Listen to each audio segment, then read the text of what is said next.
Darashidari Tarishi Karapuru Shidali Tarishi Darashidari Tarishi Karapuru Fotoro Shidari Tarishi Karapuru Fotoro Oroshi Darishi Karapuru Fotoro Shidari Tarishi Karapuru Fotoro Shidari Tarishi Kari Rishi Karakara Hatarashi Darishi Shishi Koro Fotoro Darashidari Tarishi Kabara. Yes, sister, you can start now.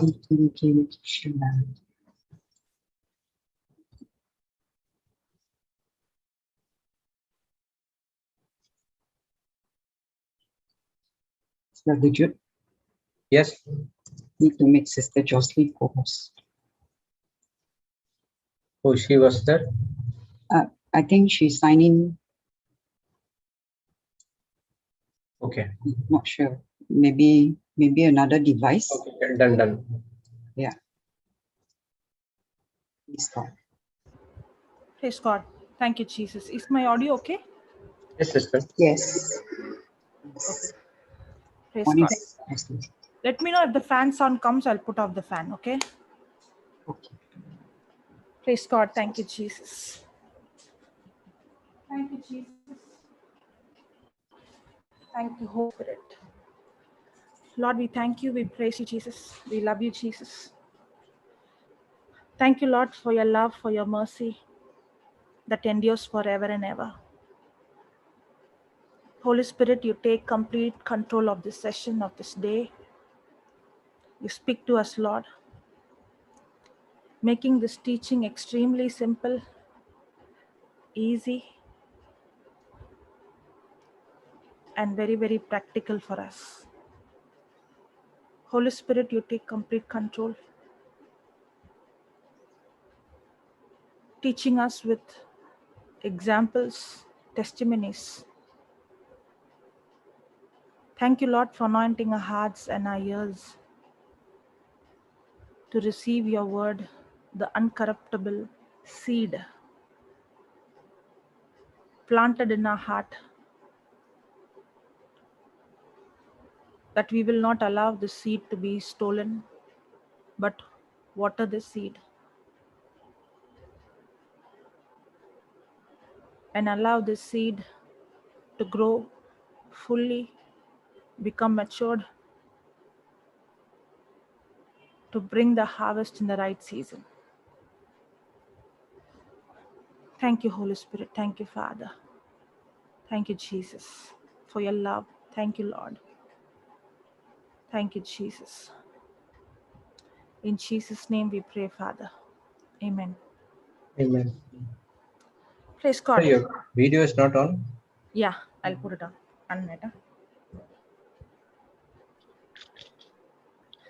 Praise God. Praise God. Thank you, Jesus. Thank you, Jesus.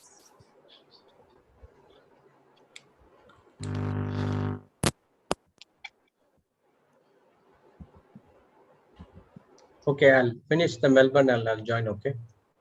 Yeah. Praise God. Praise God. Yes.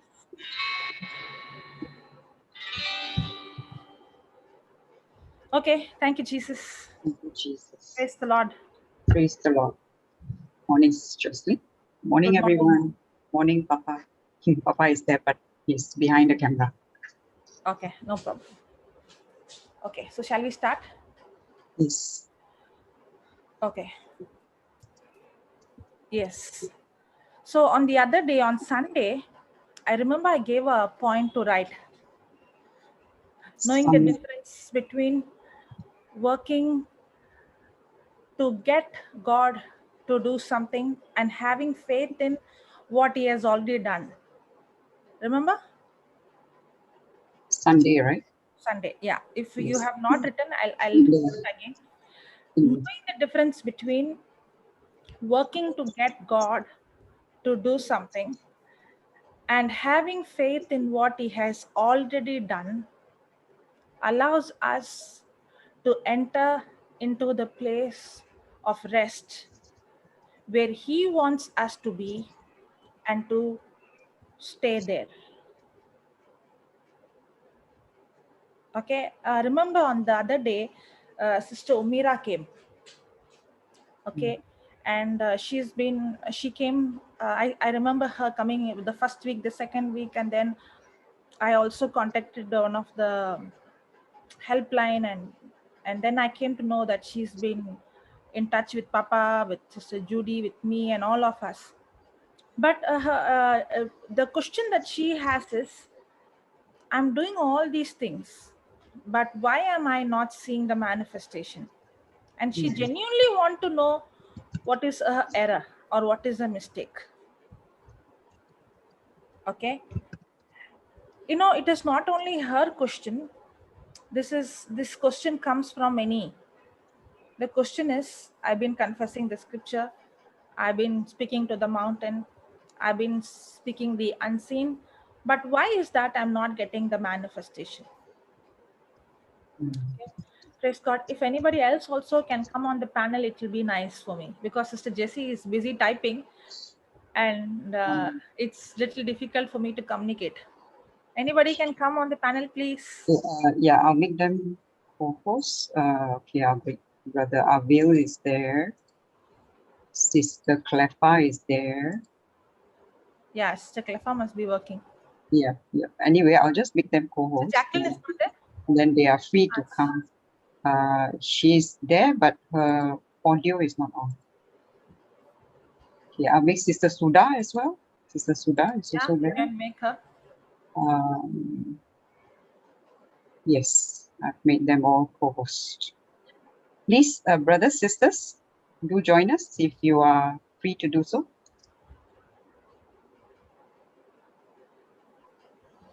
Okay. Praise God. Praise God. Thank you, Jesus. Thank you, Jesus. Now, the confession might be right. The words that we are speaking might be right. But the attitude is that if I do all these things, then God will give me healing. Or if I do all these things, we all see it like a formula. If I apply this formula, then this will be the answer. Correct? That's why we are saying, I have done it, but it's not happening. But the truth is, the healing is not going to come. The healing is already available. Faith is the position where I tap into that healing that is already available for me. It's not God who's going to decide whether he's going to heal or not. It's not God who's going to decide whether he's going to, whether he's going to provide or not. God actually has done his part. There is nothing that God has to do from his part. Everything that he has to do, it is done on the cross. And he said, it's finished. It's finished. Okay. But somehow we think that God has a part to do, that God has to do something in my life. He has to move in my life. But we don't understand how the system, the principle works. Okay. So I'm not working, I'm not praying, I'm not fasting, I'm not praying in tongues to get God to do something. But I am doing this because my faith is to come to a place where I experience the peace of God that surpasses my understanding. The peace that guards my heart and my mind in Christ Jesus. That means in my human understanding, I can still see the problem, I can still see the symptom, I can still see everything going on. But it is, I who has to cooperate with what God has already done. On that day, somebody was saying, in God's own time, it will happen. Okay. You know what is God's time? God's time is 2000 years ago. In his time, yes, the Bible says in the perfect time, the Son of God, yes, he came on God's time. The Son of God came into this planet Earth in God's time. He went to the cross in God's time. He took all our sickness, our sin, our evil, our punishment, our shame, our poverty, our death. He took it on the cross. He died for us. And in God's time, he resurrected. And he also has given us the same resurrection power in us. He has given us the Holy Spirit. God's time, it's done. Now, it is not about God's time. It's about my time. The day I agree with what Christ has finished, that is my time. The day, who is a carnal person? Usually we think a carnal person is a person who is living a sinful life. That's what we think, right? A carnal person is a person who's living a sinful life. A carnal person who's living a bad life. But actually, a carnal person is a person, simply a person who's governed by his senses. That's all. A carnal person is a person who's governed by his physical five senses. Is dictated by his whole life is depending on what he's seeing. Now, I might be confessing, by the stripes and wounds of Jesus, I am healed, but yet I'm worried. But yet I'm in stress. That worry and the stress is an indication why I'm worrying, because I'm still looking at the physical. I'm still looking at the pain. I'm still looking at what I'm going through. As long as I'm looking at what I'm going through and what I'm going through is dictating me, then I become a carnal person. Praise God. A carnal person is a person who's governed by his senses. Yeah, Baba. Yes, what I'm going through and where I'm going to. Yeah. Yes. A spiritual person is looking at where he is going to, and a carnal person is looking at where he is going through, what he's going through. So champions don't look at where they are. They're looking at where they want to go. Yeah. That's why they are thermostat. Yeah. Worry means I'm a thermometer. So as long as you are a thermometer, you are living a losing life. I just heard you and I said, come on, let me just get into for a little time. Praise God. Go ahead, I'll listen. Okay. Praise God. Okay, we'll write down. Stress and worry are signs. Stress and worry are signs that we are still in self-effort. We're still in self-effort, in bracket, right? Thermometer. Please use that word. Yeah, thermometer. Because the more you use that term thermometer, Yeah, again and again for 1 month, at once it will get registered. already so many of them, when they speak, they say, I am not now thermometer, now I'm a thermostat. So you use that in your notes. Yeah. Again and again, wherever self-effort is coming, say thermometer. Yeah. Okay. So when you repeat that word too many times, no, it goes and becomes a stronghold. So we want it to become a stronghold of a thermostat. Yes. So every miracle that you see in the Bible, you begin to realize, oh my God, it's so very clear now, a thermometer and a thermostat. So even if a Christian, I was telling you about the priest, no, I spoke. Yeah. Yesterday you were saying, today morning in the Melbourne you were saying. The priest got discharged. Wow. Okay. Not even 48 hours. Praise God. And on that day, when you answered his call, he also was listening when you were preaching, right? So what I want to say is COVID is not looking at anybody, whether you're a priest or a preacher or a singer or anything. He is coming to kill you. And at that time, just as you said, a person is worried and stressed. The moment the report comes positive, the person is already given into that person, into COVID's hand. But the moment they read the word positive, at once they have decided, I am a victim. In fact, now you should tell the devil, I'll beat you at your game.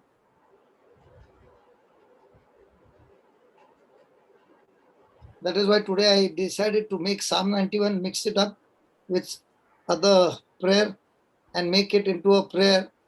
And somebody told me, I made it for a personal friend of mine, and I was given only 3 minutes slot.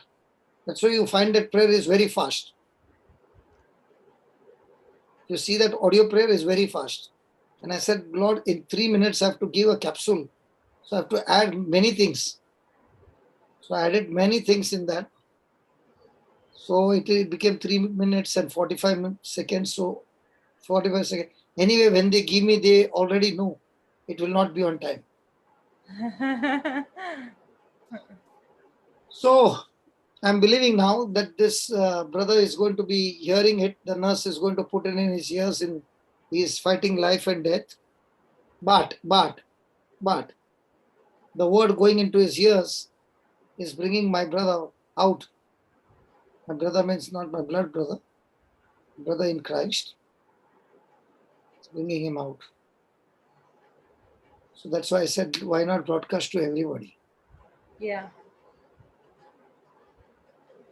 Yeah, go ahead. Sorry. Okay. Praise God. Praise God. Stress and worry are signs that we are still in self-effort. You wrote that? Yes. Okay. The peace of mind the peace of mind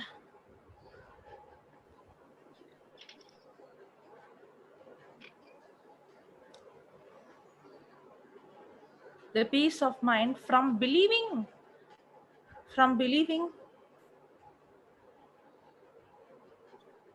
that peace of mind is the thermostat. Okay, the peace of mind from believing that we already have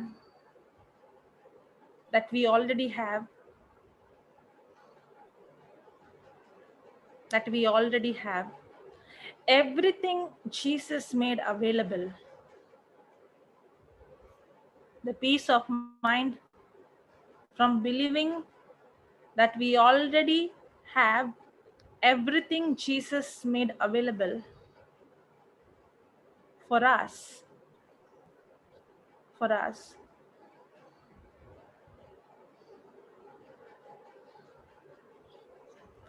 Proves we are truly at rest.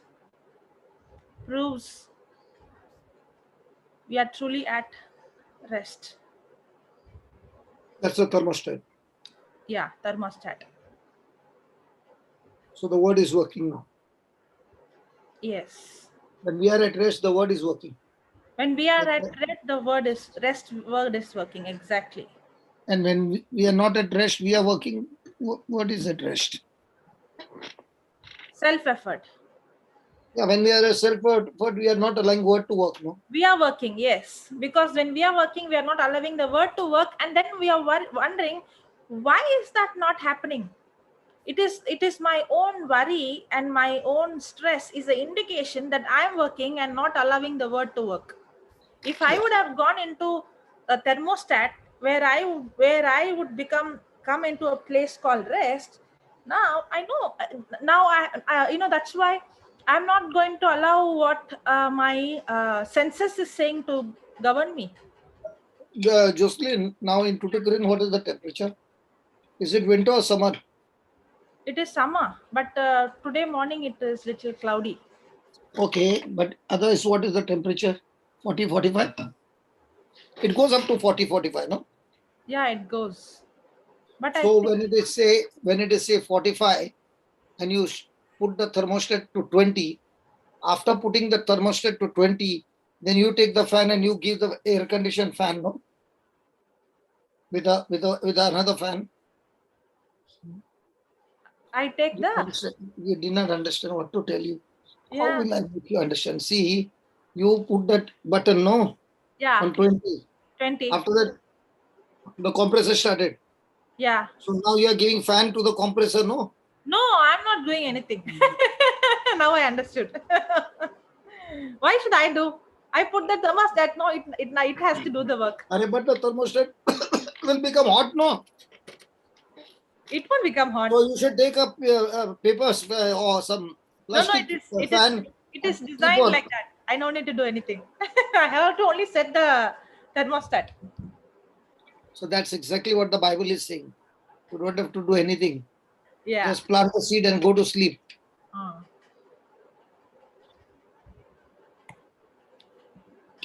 In Malaysia, how do you on the air condition? They call it aircon. Aircon. Yeah, when you said AC, I didn't quite understand. Yeah, you didn't understand. I only got it later on because you know Okay. the jargon used is different. We just switch on the button and it And then you goes. set the temperature. Yeah. And the whole And- night you are fanning the air condition. No. It's only when you know there's not enough gas, then you have to ask the people to come and service. No, gas, everything is there. Mm. Are you putting the thermostat and going to sleep, or you're taking a fan and fanning the air condition? No, we just switch on the aircon, the AC, and go to sleep. Very good. The same it is with the word. Then when it keeps making sound, what do you do? What sound? Then there's a problem in your aircon if there's a sound coming. Yeah, because I had that before. You know, there was sound, grung, grung, grung, grung.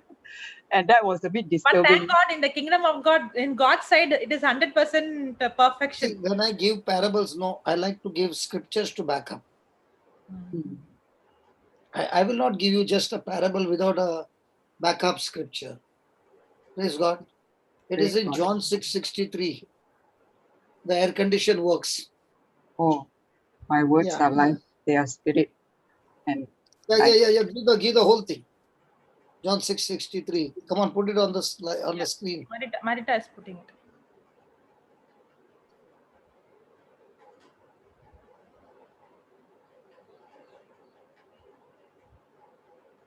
Somebody told me, tell that Jessie to at least move. She is stuck to the chair. No exercise. You will be in trouble. Somebody threatened me. What if she doesn't write notes for 10 minutes? What is going to happen? That lady, you're not even having any compassion for her. This, that. I said, Baba, I'll tell her now. I'll tell her in public only. I do. When I need to go, I will always text Brother Jude and he knows where I go. Okay, but you really go, no? Little you walk around.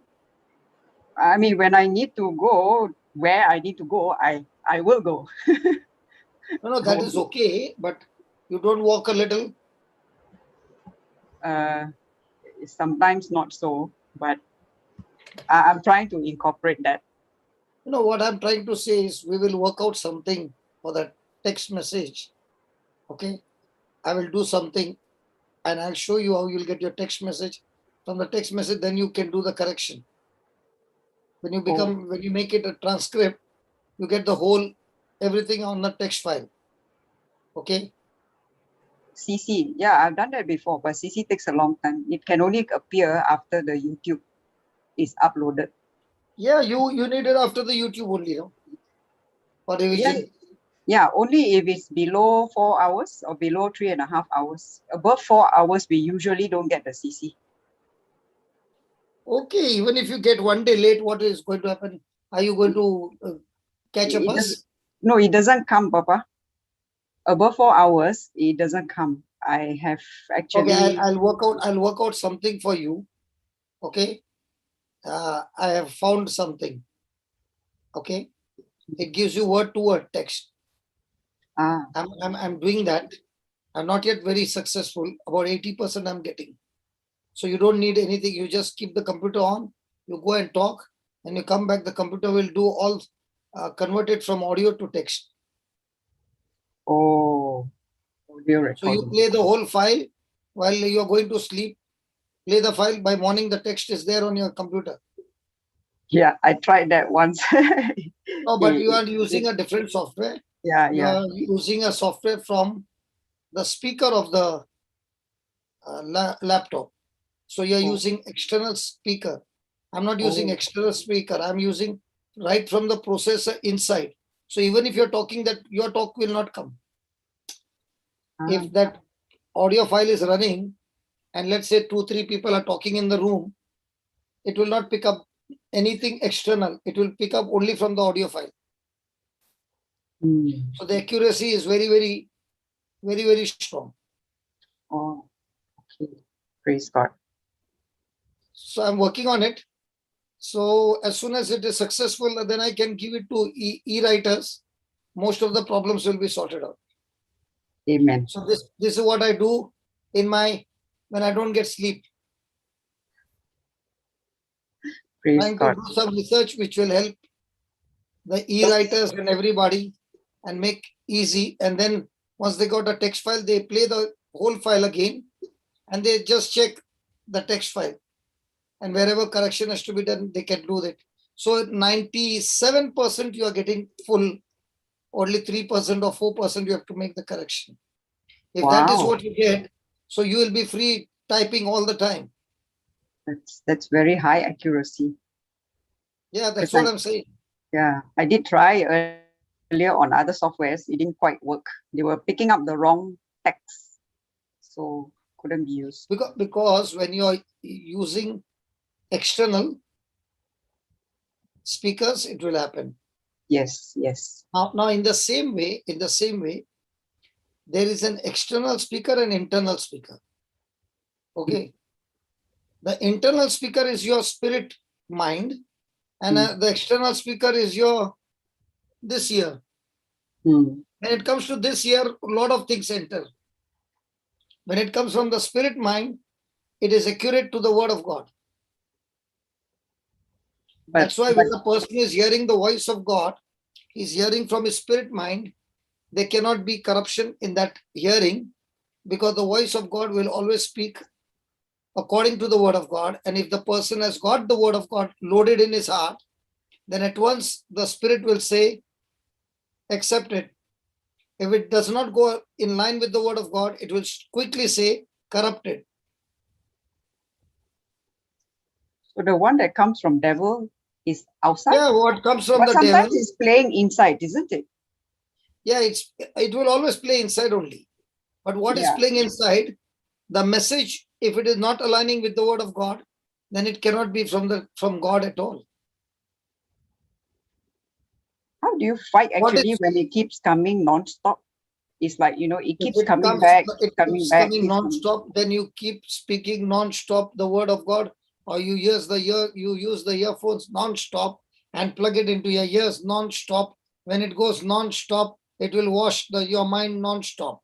It will captivate your thoughts non-stop, and everything will change non-stop. But you inject yourself with the word of God non-stop. Okay, so non-stop is the key. Yeah, non-stop is the key. Praise Yes, God. excuse me 1 minute.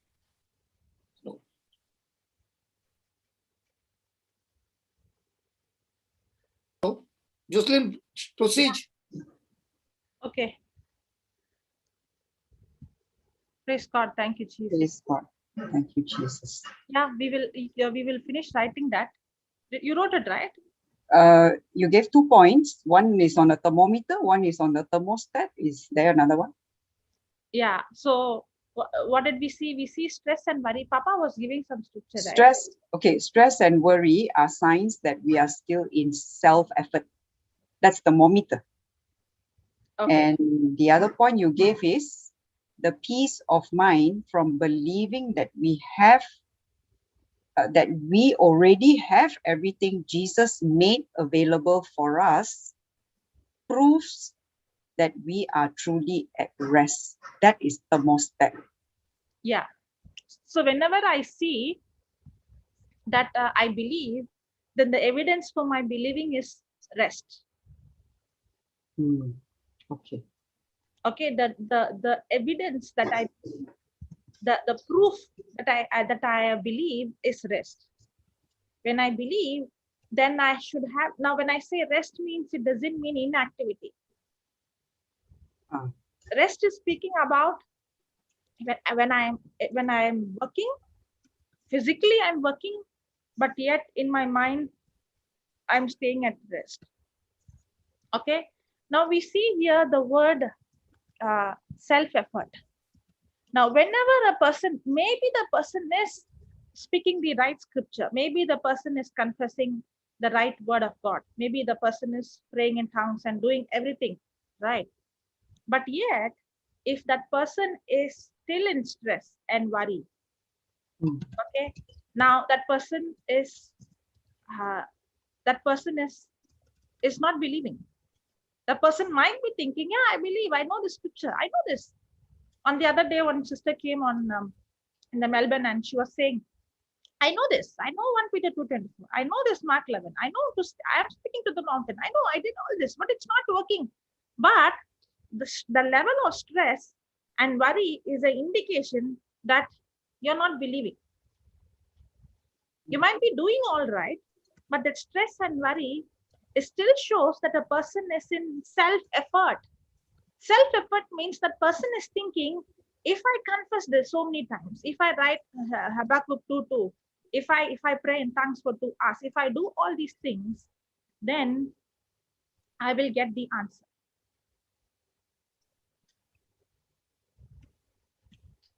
But you have to come to a place where I'm not going to get the answer, it's already done.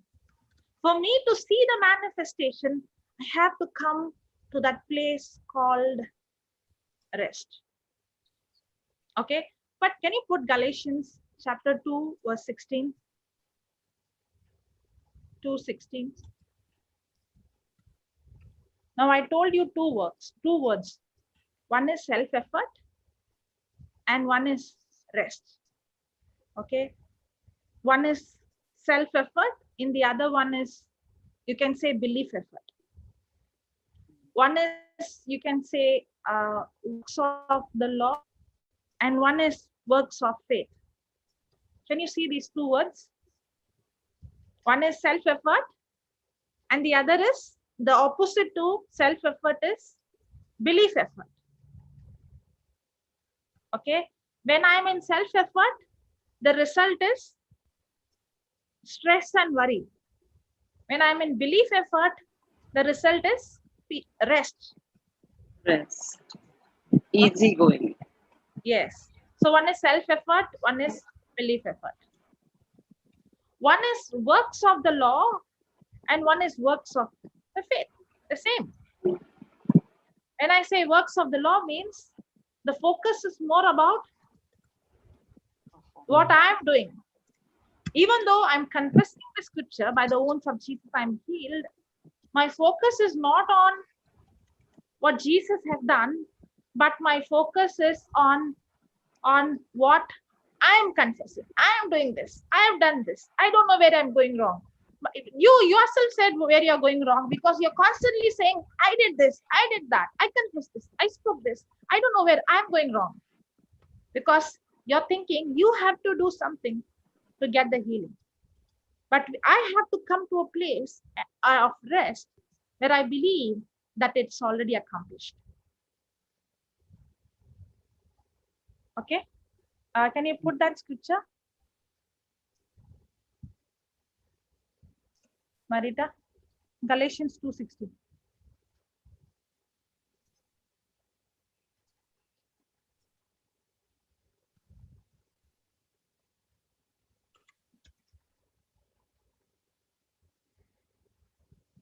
Okay. Knowing that a man is not justified by the works of the law, but by the faith of, can you see that word? Not faith in, but faith of. And many times we think it is our faith. That's why we are more focusing on what we have to do. But even that faith is faith of Jesus Christ. Praise God. Okay. Knowing that a man is not justified by the works of the law, but by the faith of Jesus Christ. Even we have believed in Jesus Christ, that we might be justified by the faith of Christ and not by the works of the law. For by the works of the law shall no flesh be justified. Praise God. So can you see that word, works of the law? What is the meaning of this word, works of the law? It is our effort, Okay, our effort. not based on word of God. Just self-effort. Yes. Now, actually, if you see in the old covenant, we have the law of Moses. Correct? Yes. Yes. Under the law of Moses, the person has to keep the law for the person to get the blessing. Correct? Yes. Yes. So it is based on my keeping the law that I will be justified. Now, what is the meaning of the word justified?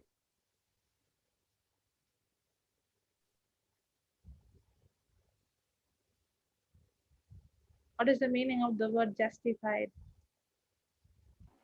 Like whatever we have done, accordingly we get the result. Okay. Whatever we have done. Old covenant you said, no? So that time, whatever we did it, so. Okay. Here, knowing that a man is not justified, then. So it doesn't matter whatever we have done, it is not considered. But yes, my case is tried and tested and not found guilty. Okay, that is justification. Yes, Shanta, let her give the answer. Yes, Sister Shanta. Sister, I just want to say the meaning. That's why I raised my hand. Yeah. You can say that again. My case has been tried, but I am not found guilty. Exactly. Why? Because when my case is tried, all that they could see is the blood of Jesus has washed away my guilt, my sin. So nobody can be justified because they kept the works of the law, but I'm justified because of what Jesus has done for me. Correct? Now, when we see nowadays, maybe we may not say, I'm not keeping the law of the Moses. Maybe we don't know all the 600 law of the Moses, but still we have the law mentality. Correct? Now, what is that? Write down so that you will understand. Now, what is this works of the law? Okay, what are works of the law? Any rule,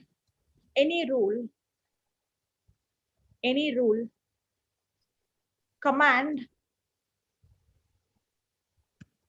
any rule, command, or law, any rule, command, or law that a person observes, any rule, command, or law that a person observes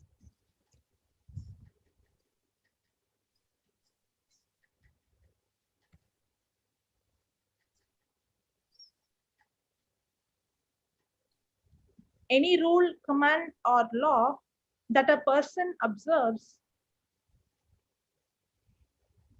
in an attempt to be accepted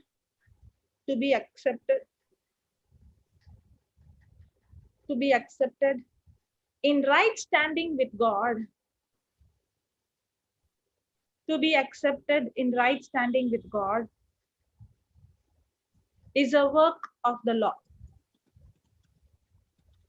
Did you understand what is works of the law? Works of the law is any rule. For example, only if I get up early in the morning and pray at 3 o'clock, then I will see the anointing. Does it become a rule? Yes. Only if I speak in tongues for this many hours, only then I will, only if I fast and pray, only then I can cast out demons. Yeah. Many times we have that mindset, right? I have to fast and come, only then I can cast out the demon. Now, does it become a rule? Yes. Yes. So that means I'm not justified by what Jesus has done. I'm trying to justify by the works of the law. So any rule, any command or law that a person observes in an attempt to be accepted in right standing with God is a work of the law. In other words, works of the law, in other words, works of the law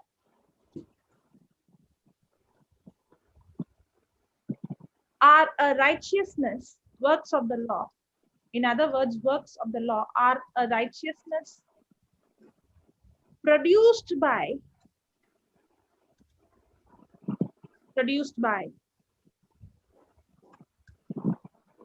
oneself,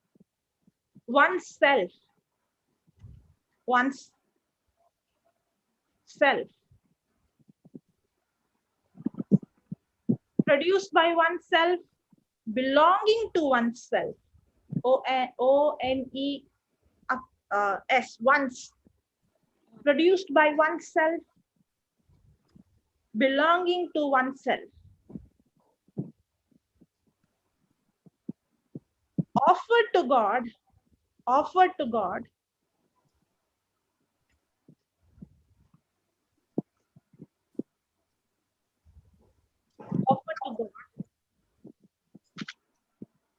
as a means, offered to God as a means of meeting,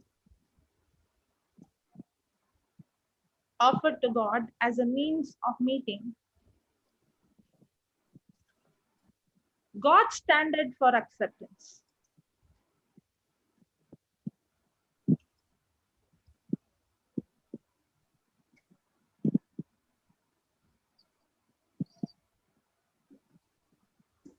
Sister, what you said, offer to God, a means of meeting God.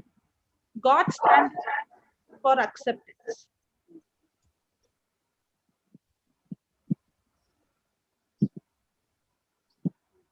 So many times we think there is a standard that I have to maintain for God to accept me. Correct? I have to do something for God to accept me. We also think God has done, he has done his part. There is also a part from me. There should be at least a level of holiness or something that I have to do for me to be justified.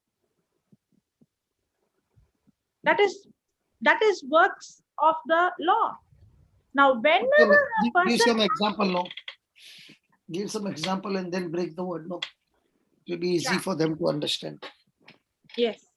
Put some example. I was giving the example of casting out the demon. I have to fast.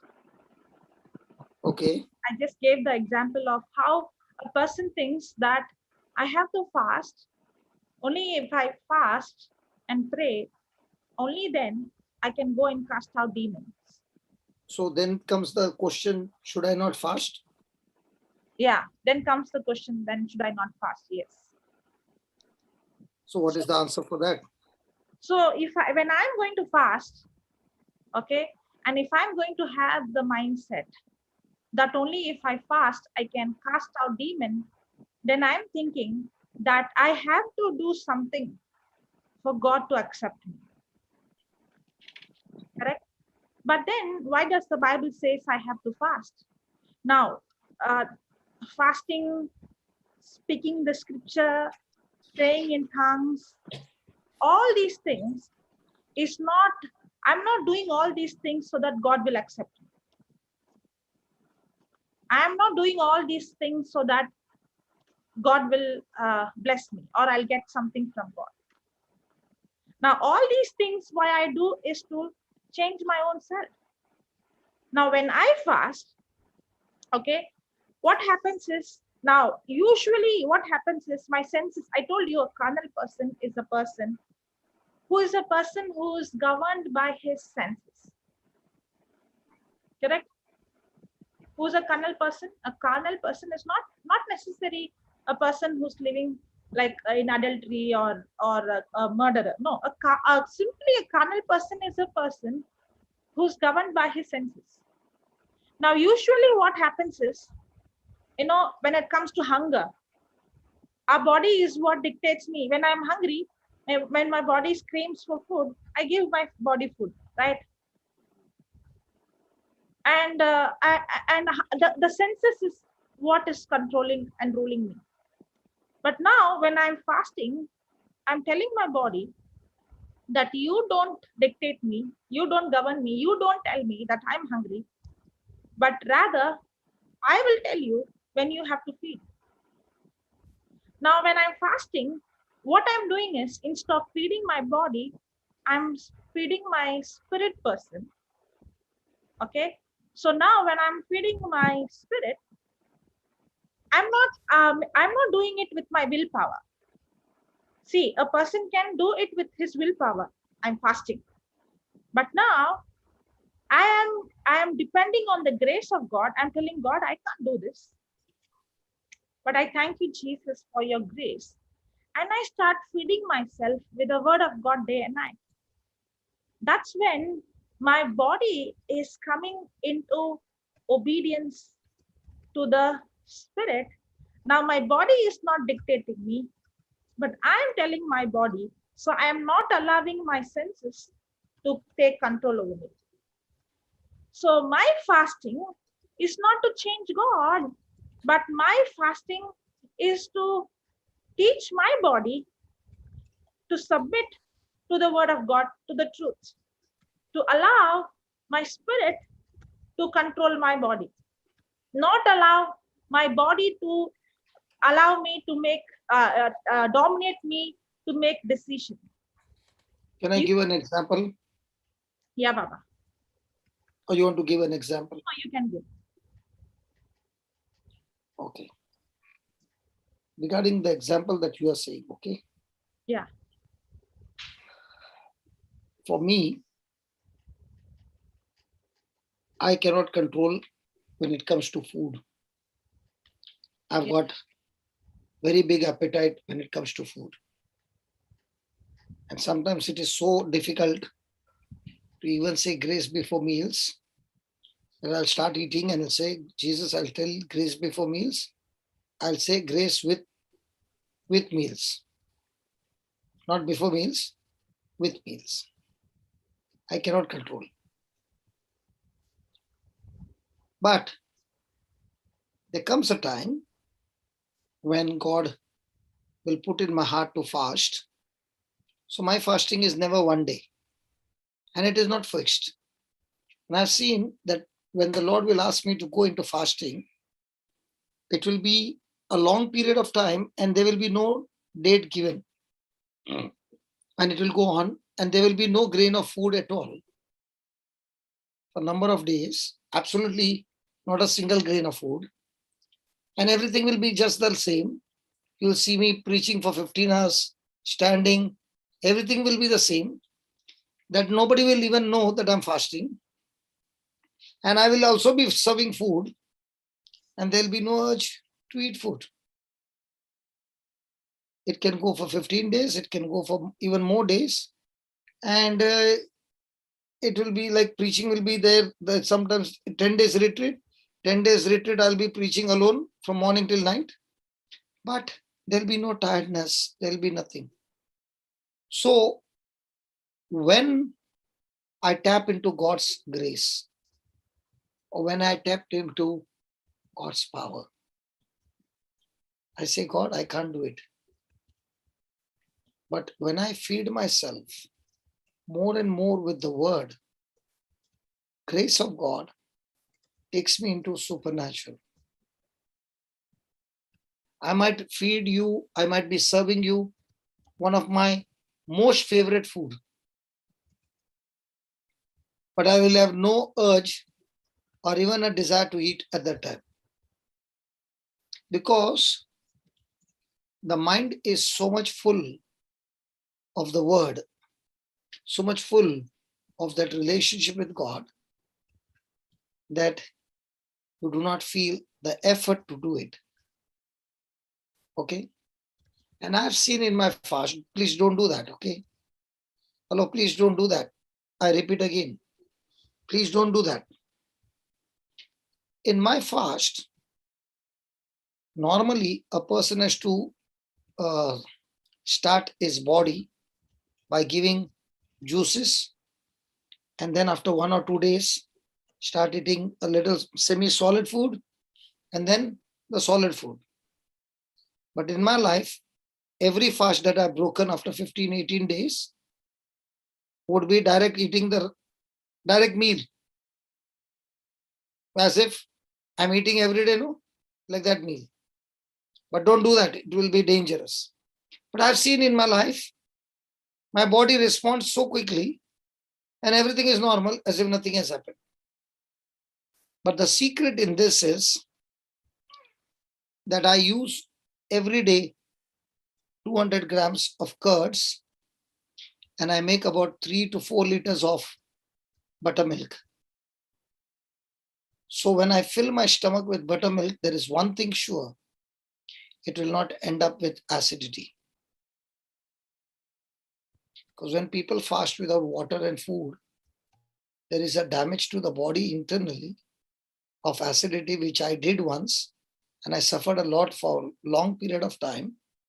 So the doctor told me, if you want to do that, so you should at least take buttermilk. So 200 grams of curd, make it so dilute that it will be just plain light white color, but it will give your body such a coolant that you will never ever suffer from acidity. So, and now I remember there was one brother with me and we were in Pota and I had started to fast. So he said, when I fast now every Friday, I wait when the clock will go to 6 o'clock. From 5 o'clock to 6 o'clock in the evening is the most difficult time. I come home by 5 o'clock from my work and I'll be looking at the watch, 6 o'clock, 6 o'clock, 6 o'clock. And before 6 o'clock, oh my God, as soon as that 6 o'clock, because I begin to eat. Now, you know what he just did? That is called as self-effort. That is called as law. So he was in Pota with me. He said, how do you do that? I said, it is very simple. First thing, you admit to God that you can't do it. So now when you can't do it, you are saying, Lord, I want to do it, but I can't do it. And without your help, I won't be able to do it. And when I'm declaring a fast, I'll spend more time in studying your word and prayer. During Lent season, many women want to do fasting. Many women do fasting during the Lent season. But when they are fasting, they never open the Bible, neither do they read it, neither do they pray. Their life is just routine. So when a person is fasting and not praying and not having any fellowship with God, it's not called as fasting, it is called as dieting.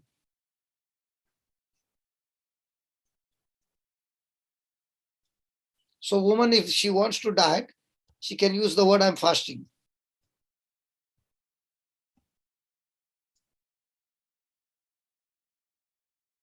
Nobody's talking to me. So when does it become self-effort? It becomes self-effort when you want to do it on your own. But when you do it with the Lord's grace, it becomes very different. Praise God. So open to John 6:63 and I'll show you how it is different from self-effort and doing it by grace. Read it. John 6:63.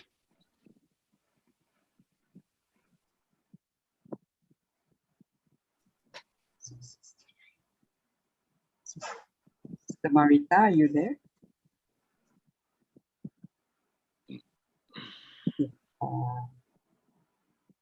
Okay.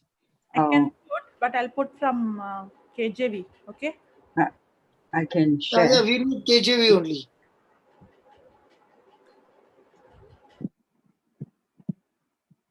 You're putting, Sister Jocelyn? Yeah, it's opening, sister. Yeah, Oh, she's okay, come. Sister Marita is there. Okay. Praise God. Thank you, Sister. John 6, Marita. John 6:63. 63. John 6, 63.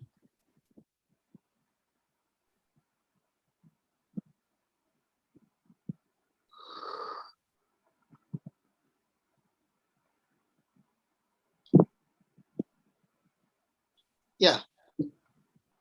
Read. It is the spirit that quickeneth, the flesh profiteth nothing. The words that I speak unto you, they are spirit and they are life. Praise God. Praise God. So Jesus said his word is spirit, his word is life. Okay. So there is life, or there is spirit life in God's spoken word. So when Jesus spoke, it was not just words, but that there was God's life in those spoken words. And that is why it is so important, a person working on self-effort and a person working under the law is the person working under the spirit is having a relationship with God, a relationship with the Holy Ghost. And that is why he begins to speak to God and begin to confess what God has already done for us on the cross. So he's not working hard to get something from God, but he's confessing what God has already done it for mankind. So words carry spiritual forces, and that's why words can transmit fear and words can also transmit faith. And this in turn transmits images after its own kind to others. So let's study this. God's word is God. There is spirit life in God's spoken word, because Jesus said, my word is spirit, my word is life. So my question is, most of the time, do we speak what God has already done it on the cross and what he has declared in his word, or we all the time are worried about our future? Worried for future.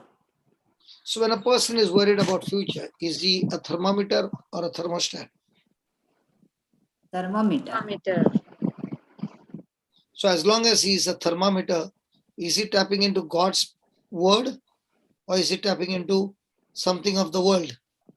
World, World. not God's word. He might be putting the external outfit as a son of his father, but his attitude being carnal, it makes no difference. But the same person now repents and comes back to the Father. A complete turnaround. Does the Father move into action? Yes. Yes. So it is very, very important for us to remember that when we are living this life, we must learn to confess the word as it is.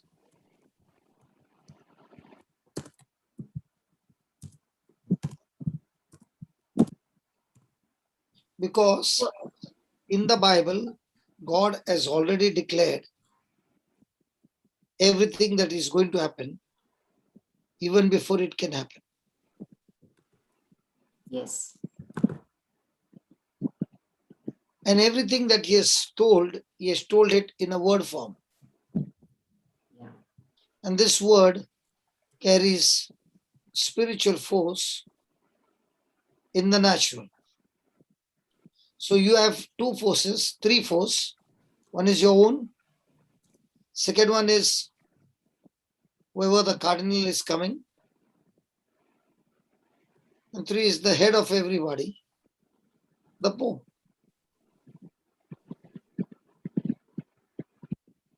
Now, when you look into the Bible, it always speaks about the things which are already done. So, words do carry spiritual forces. Words do transmit fear.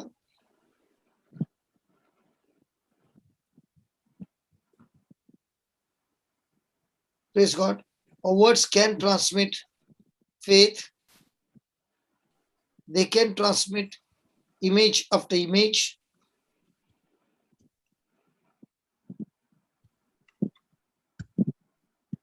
And that is what we need to take this as an important point, that words are powerful, and these powerful words have impact in people's life. But praise God, these words have the ability and the capacity to speak either of the two.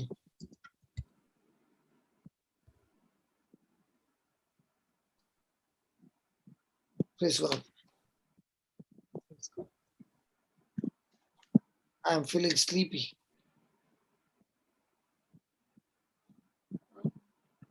You said, brother, just now, confess the word as it is. Means, If the word of God is in past tense, you speak it in past tense. If the word of God is in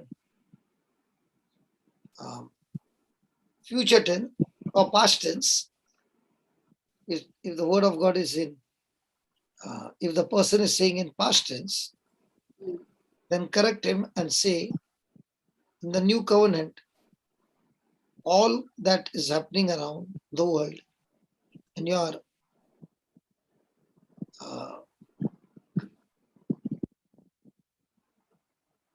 what was I saying? Confession of the word. Past tense. If it is past tense, we must speak it. So Speak it when you say anything in the future tense, it will not come to pass.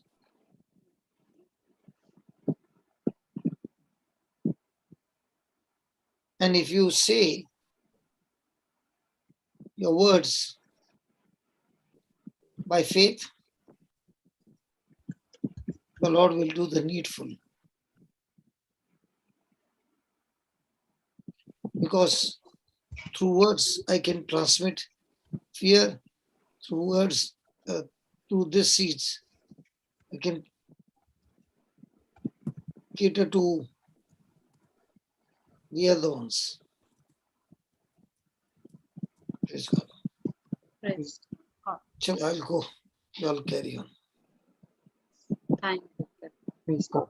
Thank you, Papa. God bless you. God Thank bless you, you. Papa.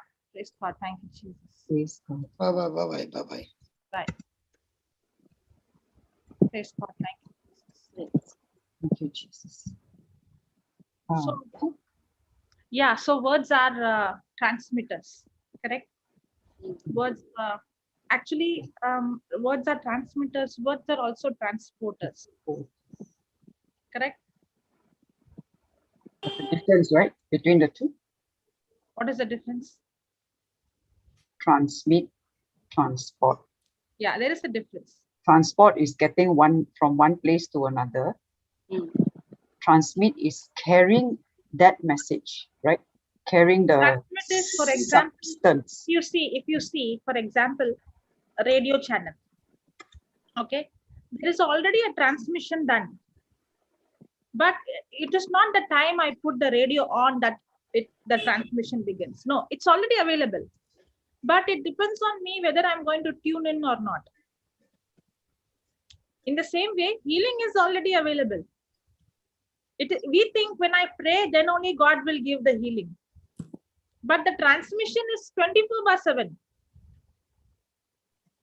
Correct? The radio program, is already TV. For example, if you are watching the TV, the TV, all the channel is already been transmitted. The transmission is happening 24/7. But the question is, are you tuning into it? Are you putting the right channel? That's the question. Yeah. It's in the same way. The healing is not going to have, we think God, when I confess, then God will change his heart and heal me. No, no, no, no. The healing is already done and it is made available. Now, it's not a question about whether God is going to give or not. It's a question about whether I am going to tune in or not. Yeah. So my confession, my fasting, my praying, my speaking is me tuning to what is already available to me. Me going to a position where I start experiencing what God has already given.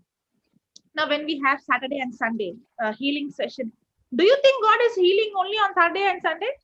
No, no, no. No, the healing is already available. But the moment we tuned in, we saw the healings happening. So who's responsible, God or we? We. We. So everything is available for us. So how do I tune in? Through the word of God. Praise God. Praise God. When I said transporters means now when I see the word of God shows me what is in the unseen. So when I open my mouth and speak that word transports the substance from the unseen into the seen. Okay, now for example, on the other day, Sister Rachel was saying, I was thinking in my mind.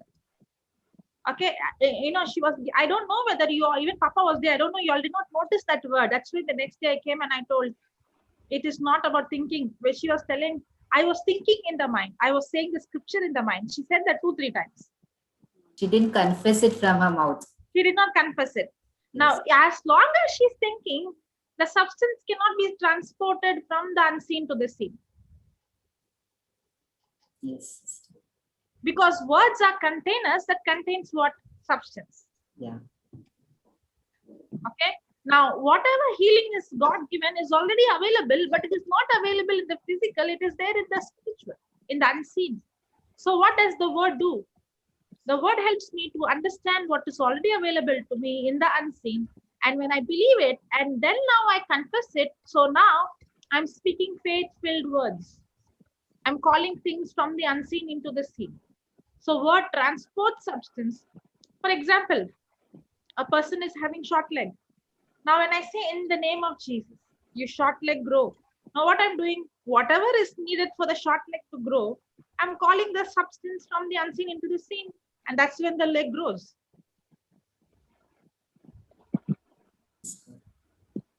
Praise God.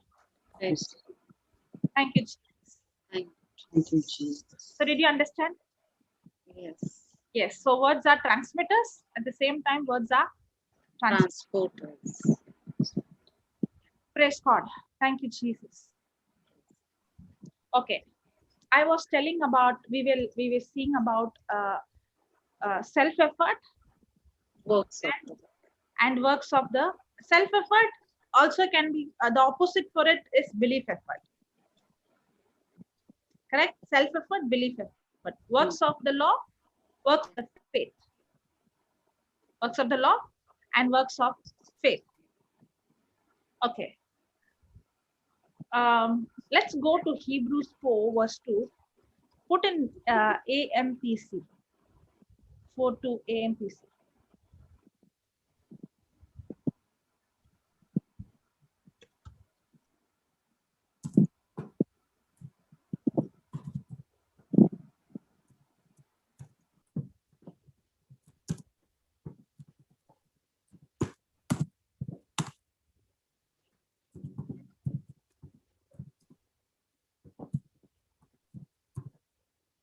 What was the scripture, Sister Jocelyn? Sorry.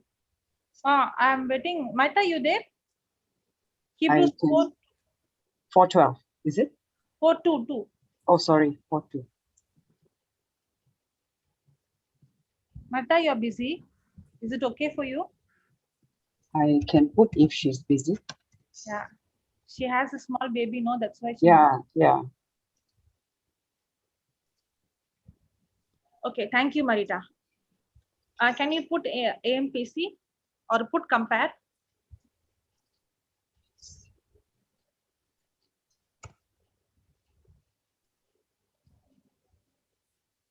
Yeah, now see this AMPC. For indeed, we have had the glad, oh, that's Enoch. Oh, thank you, Enoch. Just put that AMPC, Enoch. Little up.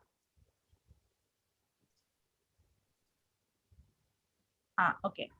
For indeed, we have had the glad tidings, gospel of God proclaimed to us, just as truly as they, the Israelites of old, did, when the good news of deliverance from bondage came to them. But the message they heard did not benefit them. They heard the message, they heard the good news. And what is the good news? Deliverance from Bondage. Okay, deliverance from slavery. And not only deliverance from slavery from Egypt, but also the promised land. Okay, but the message they heard did not benefit them because it was not mixed with faith. With the leaning. Now, when you see the word faith here, there is in that bracket. I like this explanation that is given. That's why I told to take this verse. I like that explanation given in the bracket. Here we can understand what is works of faith. Okay. Now, works of the law is somehow we have the tendency of leaning our own works. Some or the other, whenever you feel like today I prayed for 4 hours, today I confessed the scripture, today I attended, somehow you feel, okay, I did this. You feel that, right? Because somehow we attach our performance connected to what God has to give me. Even though we have hearing and we know the truth, somehow we think there is some, we also, the moment a person gets into self-effort, the next thing is the person will also start pointing out to others. Because now I have the mindset, I have done this. I am speaking that I am praying in tongues 1 hour. I got up at morning. I did this, but you are not doing. Yes. Correct? It is the grace of God. We start comparing people. You're not listening to the teaching how I'm listening. You're not confessing the scriptures like how I'm confessing. You're not praying in tongues like and we also insist you have to pray for more hours. Now, I'm not saying all these are wrong. Please don't misunderstand. Okay? But I'm not doing all these things to earn something from God. I'm doing all these things because I love Him. That's why works of faith is not laziness. Works of faith is not doing nothing. No. Works of faith is, now see this, because it was not mixed with faith. Now, what is that faith? With the leaning of the entire personality on God. With the leaning of the entire personality on God in absolute trust and confidence in His power, wisdom, and goodness. Now, works of faith is when I begin to lean on God and on His personality, not on my personality. My works of faith is, I know if God said this, I know His personality, God's word will not fail. I know His personality, God is not a liar. I know His personality that even, God will not violate the words that has come out of His mouth. So my dependency is not on my personality. My dependency is of the entire personality on God. In absolute trust and confidence in his power, his wisdom, and goodness by those who heard it.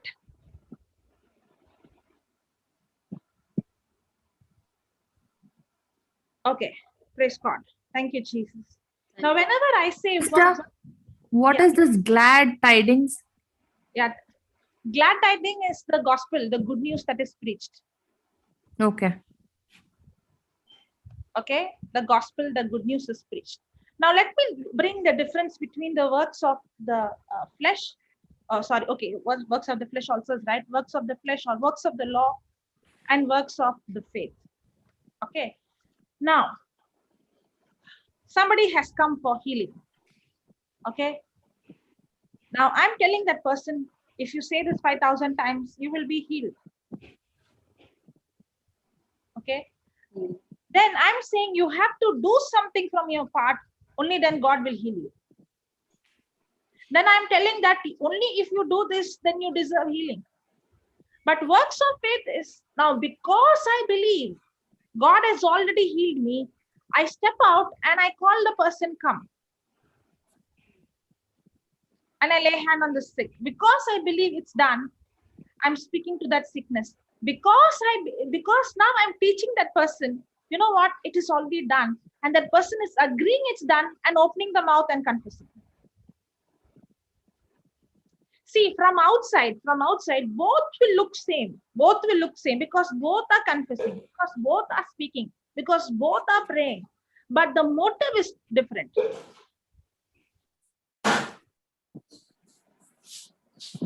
To get from God, doing that action because he believes it's done. Is there a difference in my audio all of a sudden?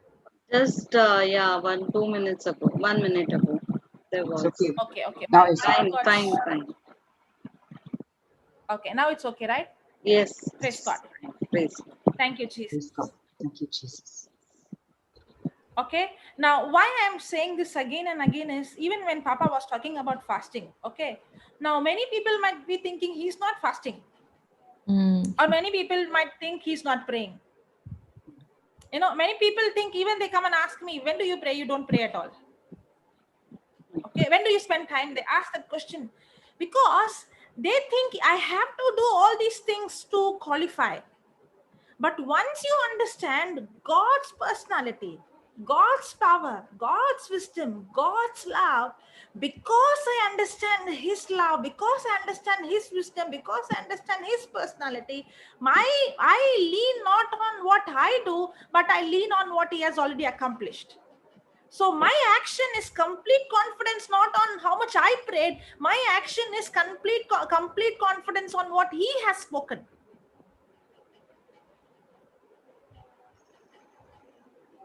Praise God. Sudha, did you understand? Yes, sister. My action is complete confidence on. Very good question. My complete confidence. Because I was writing and you asked me, I forgot. If you ask me like that, then put that scripture, Marita. Complete confidence on, that scripture is there. That's what I was saying. Sister Chandra, thank you for joining us. Yes, happy to see her. She's smiling today. Yes. Praise God. Praise God. Thank you, Jesus. Okay, now see this. With the leaning of the entire personality on God, in absolute trust and confidence, in what? Confidence in his power, wisdom, and goodness. But many times our confidence is in whose goodness? Our goodness. See, whenever my confidence is in my goodness, that's when the devil brings condemnation. Yes. The moment you attach God's power, God's, the answer for my prayer to my goodness, that's when you're opening the door for the devil to bring you a past and say, you know what you did? You know what did you do in the past? You know what did you do in the morning? Remember what did you spoke to your father? Remember what you did this? And now all these thought comes, and the devil will say, after doing all this, you will not see the manifestation. So a person's confidence is in his behavior. A person's confidence is in his action. A person's confidence is his in own goodness. That's where we all struggle. Because my confidence is not on God, but my confidence is in me. So the next question will come. That means my goodness is not important. My good action will change once my believing changes. The more I understand God's goodness, the goodness of God will change my action. The more I lean on His personality, my personality will change. See, with the leaning of the entire personality on God, my leaning is not on my personality. If I lean on my personality is ding dong. Have you seen, I don't know about you, but when I went to college, I see now it has come to normal people also. Okay, when I started to study psychology, we start calling ourselves, you know what, I'm A-type personality. You know what, I'm B-type personality. You know what, I'm an introvert. You know what, I'm an extrovert. And now I see people are speaking those things very, very common. Correct? It has also come into common people.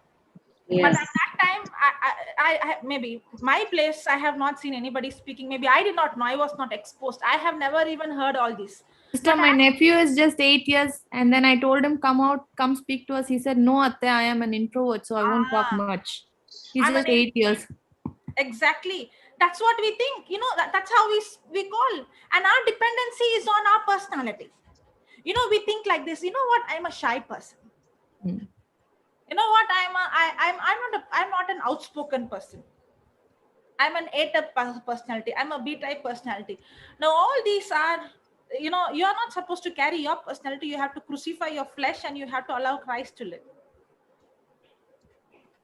Now, my leaning is not on my personality. Maybe my old personality might be saying I'm an introvert, but I'm not leaning on my personality. I am leaning on the entire personality on God.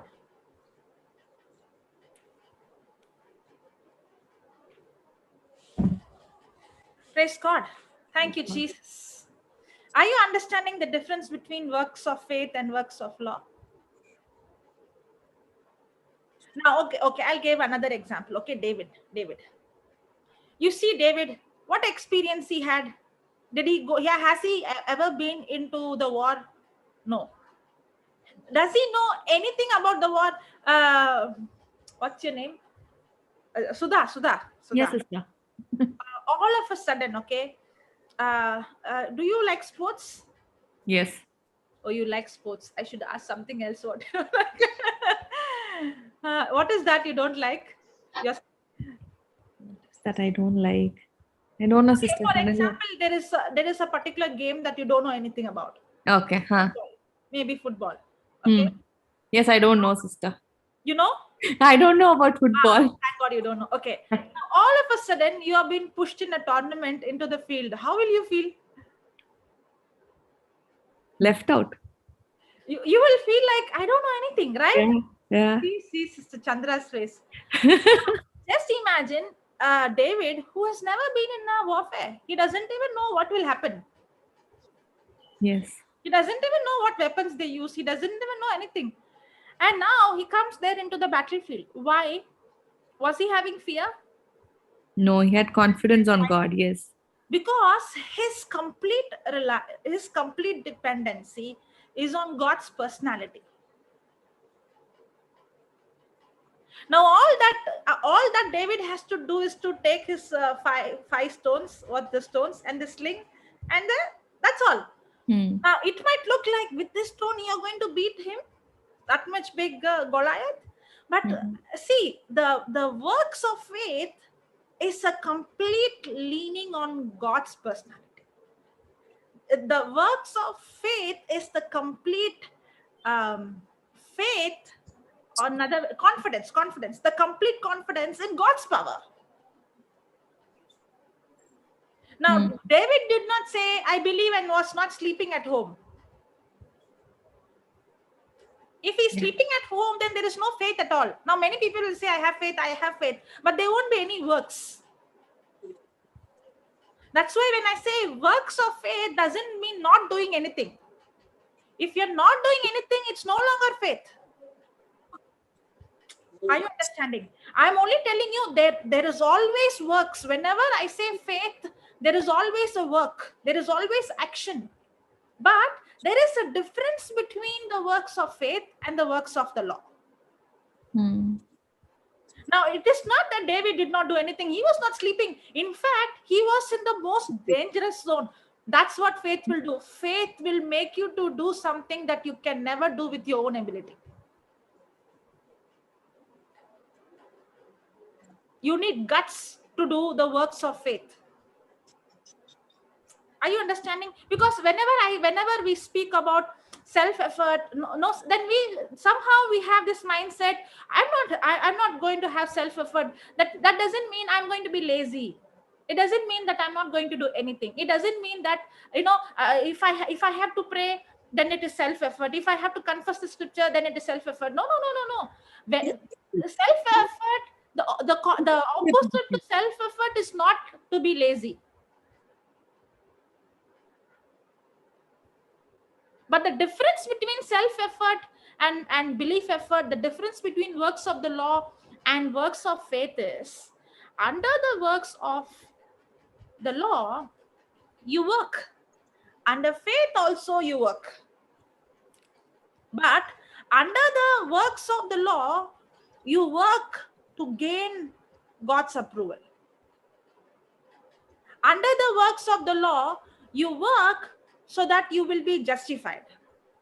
Under the works of the law, you work so that now your performance, your goodness will make you right standing with God so that you can get from God. But under the works of faith, your complete leaning and your complete dependency and your complete confidence is not on what you do or what you have done in your past, but on God's personality and on His love and on His goodness, His power, His wisdom. When your confidence is on His power, then your action will not be normal action. You will always step out and you will do things that might look foolishness in others' eyes. When David stepped out in the battlefield, it was foolishness. Can you go and kill? And what is he saying? I will cut off his neck. With what? With the stones. It is foolishness in the eyes of the people in this world. Because in the people who are under self-effort, for them, the work is based on their ability.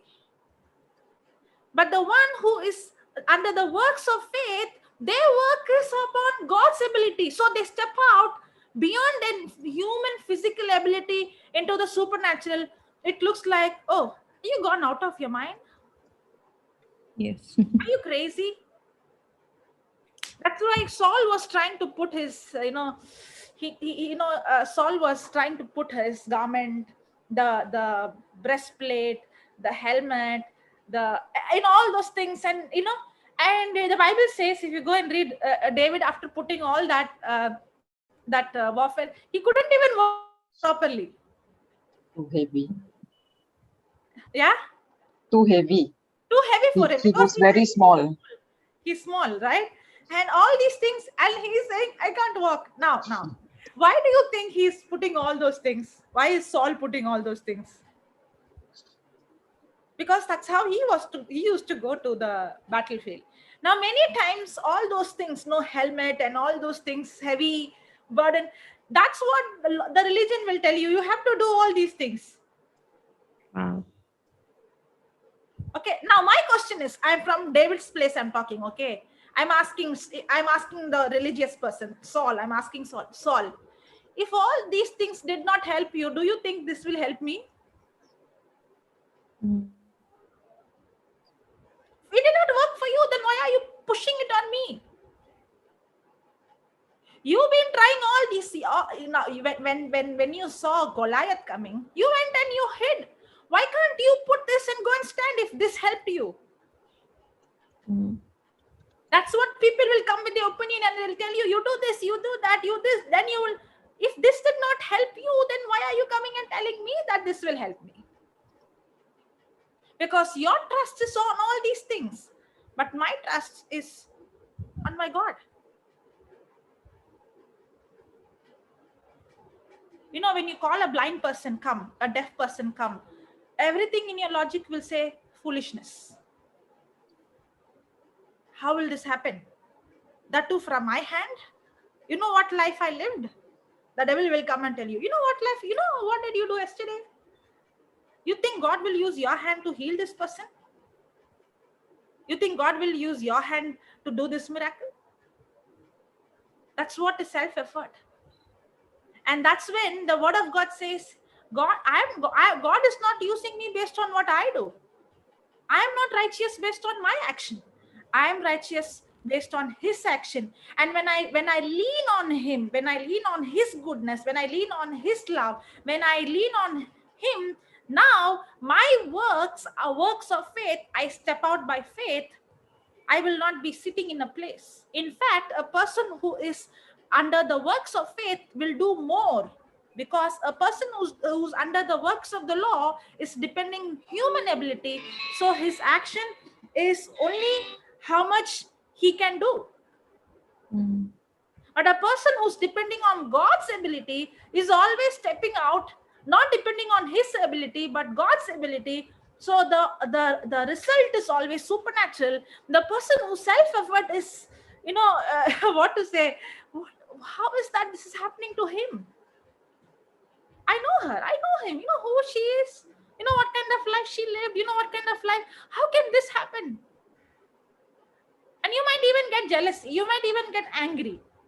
From where is this all this coming from? Because you did not understand that person's confidence is not on his or her ability or talent. Or that confidence is because of complete dependency and reliance on God's personality, God's power, God's ability.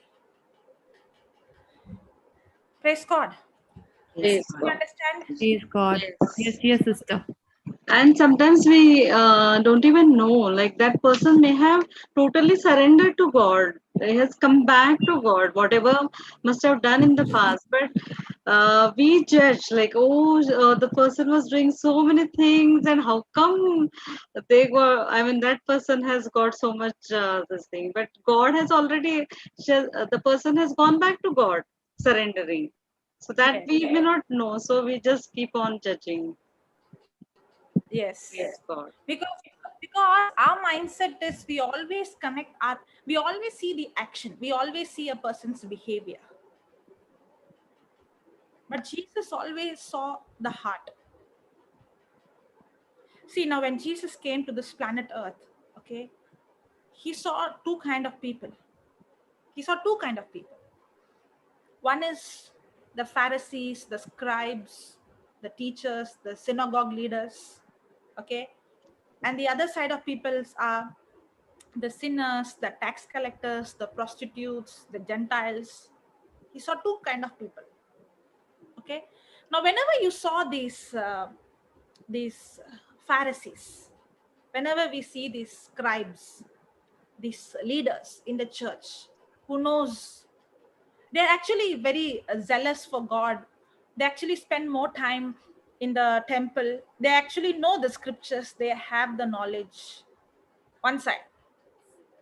Another side, we see the sinners who violated the law of God, who broke the law, who are living sinful life. Now, in a human understanding, we always think if Jesus is going to be born, I always think, Jesus, if in human understanding, okay, you should have actually born as a high priest, correct? You should have born in the synagogue as a leader, so that now you have a position, you have the right to speak the word. But you were not born, nor you became, you were not born in the tribe of the Levites. You did not become a priest. Did not become a leader. You did not become a officially approved synagogue leader or a teacher or a Pharisee or someone who's a leader in the church. But that's how you should have been. Correct? That's how he should have had a legal position in the temple as a synagogue officer to teach the people. Then all the people would have come to the synagogue. Officially, he would have been preaching the truth. But that's not what God chose. He went to the synagogue, but he chose to be with the sinners.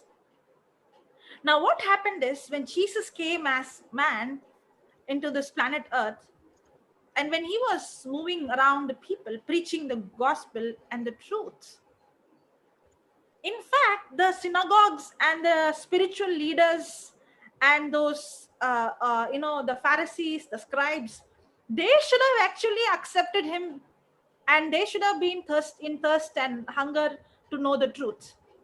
But it went the other way. The simple illiterate, those who have not gone even to, have not done any education, the one who was having demons, inside, the one who was caught in adultery, the one who was doing, a fisherman, and all these people, they understood and they became the disciples of Jesus. Just imagine this creator is roaming with the disciples who are all, you see these prostitutes and these sinners and these tax collector, and as he's roaming with them. Okay, now the reason is, one of the main reason is again self-effort, belief effort. Now what happened to the Pharisees, the scribes and all is, their focus is, we are keeping the law and we are living holy life. Their trust is completely on what they do. So when Jesus comes in the picture and he says that it is not what you do. When for example, when a woman is caught in adultery, he's saying your sins are forgiven.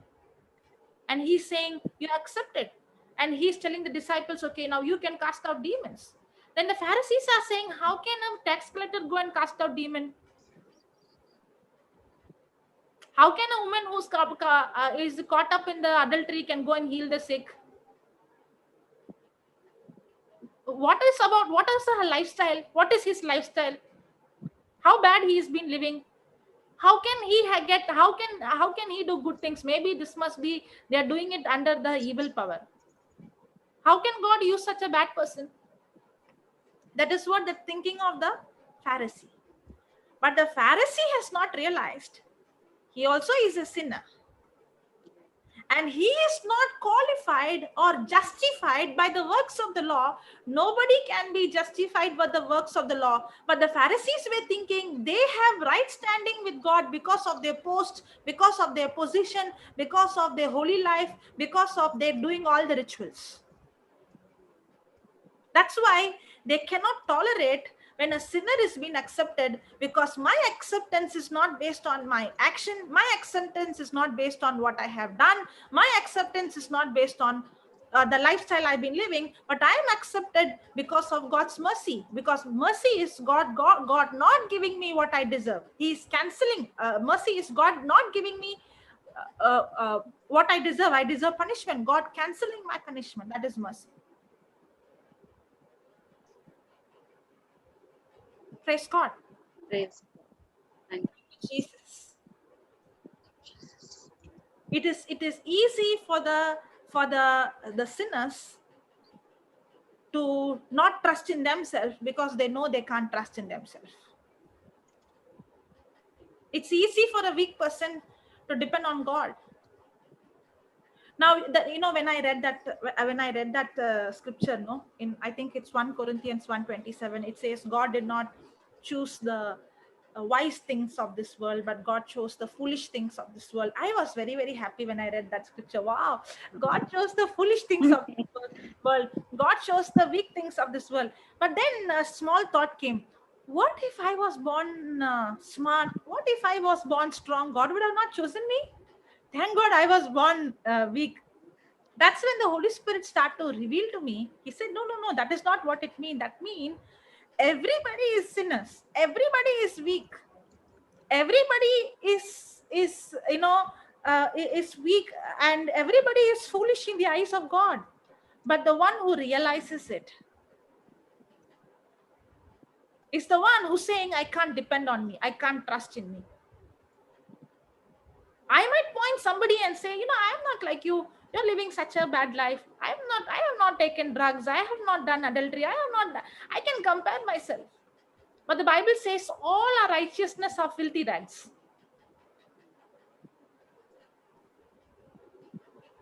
Praise God. Praise Thank you, God. Jesus. Okay, let's I'll show all this what we spoke. We spoke now. We will see it in the scripture. Okay, put Romans chapter 9 verse 30. Sister, Yeah, sister. what is the definition of goodness, sister? Here, goodness of God is, it's talking about how good God is. Means how powerful he is? What is that? No, his goodness is, okay, now, for example, okay, when I give to the poor, is it a good action? Yes. Okay, so now I might be thinking it is because I did these good works. It depends on the goodness I do. Yeah. Okay, but actually, the goodness is not based on my action. I'm not good because I gave the poor. Okay, because I can give the poor, but in my heart, I can think like, okay, I gave it. I can also do it to show somebody else, you know what, because I gave the poor, now I'm a good person. You know what, I'm a giver. I can show outside. Okay, but God is a God who is good from his heart. He doesn't do anything for any selfish motive. So am I depending on my goodness, my good works, or because I realize God is good and because I understand he is good, depending on his goodness is where my faith is tied to. That's what I understand. So any particular definition is there, sister? No, I don't have a definition. Till now, I don't have a definition. Okay. Maybe in the future, I will surely give you. Okay? Yeah, Sister Jansi. Praise God. Good morning. Okay, when you were talking about goodness, right? We do a lot of charity. Okay. Yeah. Now, this charity that we do, like we help a lot of people, as form of tithes, as the word of God says, when we get our salary, we keep aside a little amount to help anyone in need. Now, this helping that we do, it's not to get anything back in return, right? It's for the love of Jesus. Exactly. But yes. then some people, I have heard a lot of people say that, if I give so much, God will bless me with so much, with extras. I'll tell you that. Okay. Yeah. That is not only your question, it's Sister Alice's question also for a long time. Okay. She's been trying to understand it. Me too. Even I was that way. But then when I read the scriptures, then I really came to know that it is because of the love of Jesus that we give. Exactly. And the Bible also says that, sister, in 1 Corinthians 13, if you give your whole body, but if you don't have love, you profit nothing. Yeah. Okay, you give to feed all the poor, but if there is no love, then but that love is not talking about my love, but it's talking about God's love in me. Yeah. Okay. Now, I will tell you about the multiplication also. Okay, I'm not saying there is a balance. There is a balance. Okay, that's why I don't know. You just now came. We've been learning about self-effort and belief effort. Okay. Now, when a self-effort is also a person is putting an effort. Okay. In belief effort, also a person is putting effort. Both of them are working. Both of them are doing. Both of them are in action. But there is a big difference. One person's confidence is on self, and the other person's confidence is in on what Christ has already accomplished. Okay. Yes. Okay? Now, when it comes to giving, okay, whenever you give, the Bible says, "Give, and it shall be given unto you." Okay? Now, when under the law, my mindset is I have to do this. If I do, then God will do this for me. Okay, that is called self-effort. God's giving is based on my giving. But under grace, my giving is not based on how much I have in the pocket. My giving is based on I believing in what Christ has done. For example, I might have 100 rupees. and I can give 90. But I might be in need of 80, but I'm giving 90 because I believe God has already provided me all my needs. Okay. Now, when I give 80, surely that will come back 100-fold. Okay. Because I also will see the manifestation. But the coming inside is because so that I can give more. The Bible says God gives seed to the eater and bread to the, bread to the eater and seed to the sower. Now, whenever I give because I believe that God has already provided me. God has provided me in such a way to be a blessing to do good works. So when I am a sower, when I give by faith, then there is always, for example, a person who's having pain in the hand. Okay. Now, if he is going to believe that he is already healed by the wounds of Jesus, then the person is going to move the hand. When the person is going to move the hand, the pain is still there. But the person is not going to move based on the physical evidence, but the person is moving based on the written evidence. Okay. After he moves, then he sees the manifestation. Okay. Same way, when I'm giving, and now I might think like this, I don't have money to give. That's a lie. In the physical, you don't have money to give. But God said that He has already provided you all your needs are met. So that now you can be a giver to all good things. So whatever you have, by faith, you give. The moment you give, the manifestation takes place, multiplication. Now, when multiplication comes, now you become a bigger giver. Now, even more it multiplies. Then you become a bigger giver. Then you become a bigger giver. Are you understanding, sister? Yeah, yeah. So your action of giving is believing that God has already blessed you. Yeah, it's all faith. It's like the blind faith that we have in the Word of God. And I tell you, sister, this will never fail. A person who's a giver will never lack. Yeah, because God, it's like you're stocking. You give and God blesses it with more blessings. He fills it with more graces and blessings. Yes, yes. That's what people are saying. If I give, I'll get more. Yeah. They have not understood your giving is not to getting more. Your giving is because you believe you're already blessed abundantly. Okay, okay. Yeah. Right. That's Thank why you. the works of the faith and the works of self-effort, works of the law and works of faith, they both look very similar. Because both the action can be same in the outside, but the heart condition is different.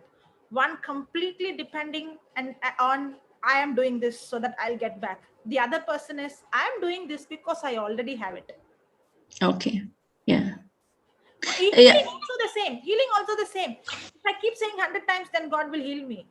That is self-effort. I'm saying this because I know I'm healed. That is when a person is in belief effort. Okay, under the works of the faith, no worry, no stress, no burden, free.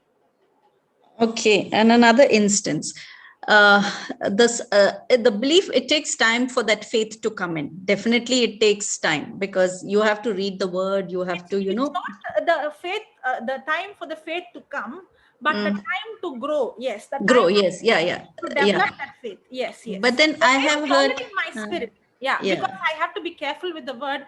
Somebody can pick up and say the faith to come. The faith is not going to come. The faith is already there. The faith of the Son of God is in us. Yes. You have to grow. Okay. I have heard a lot of people saying, let me see a miracle and then I will believe. Let me see this. And, so how do we deal with such people? Like, That is because, sister, there is two things. One is sense knowledge faith. One is word knowledge faith. Yeah. Sense knowledge faith is that person is carnal. 1 Corinthians 2:14, I think. Can you put that? 1 Corinthians 2:14, Marita? Enoch? I don't know who's there.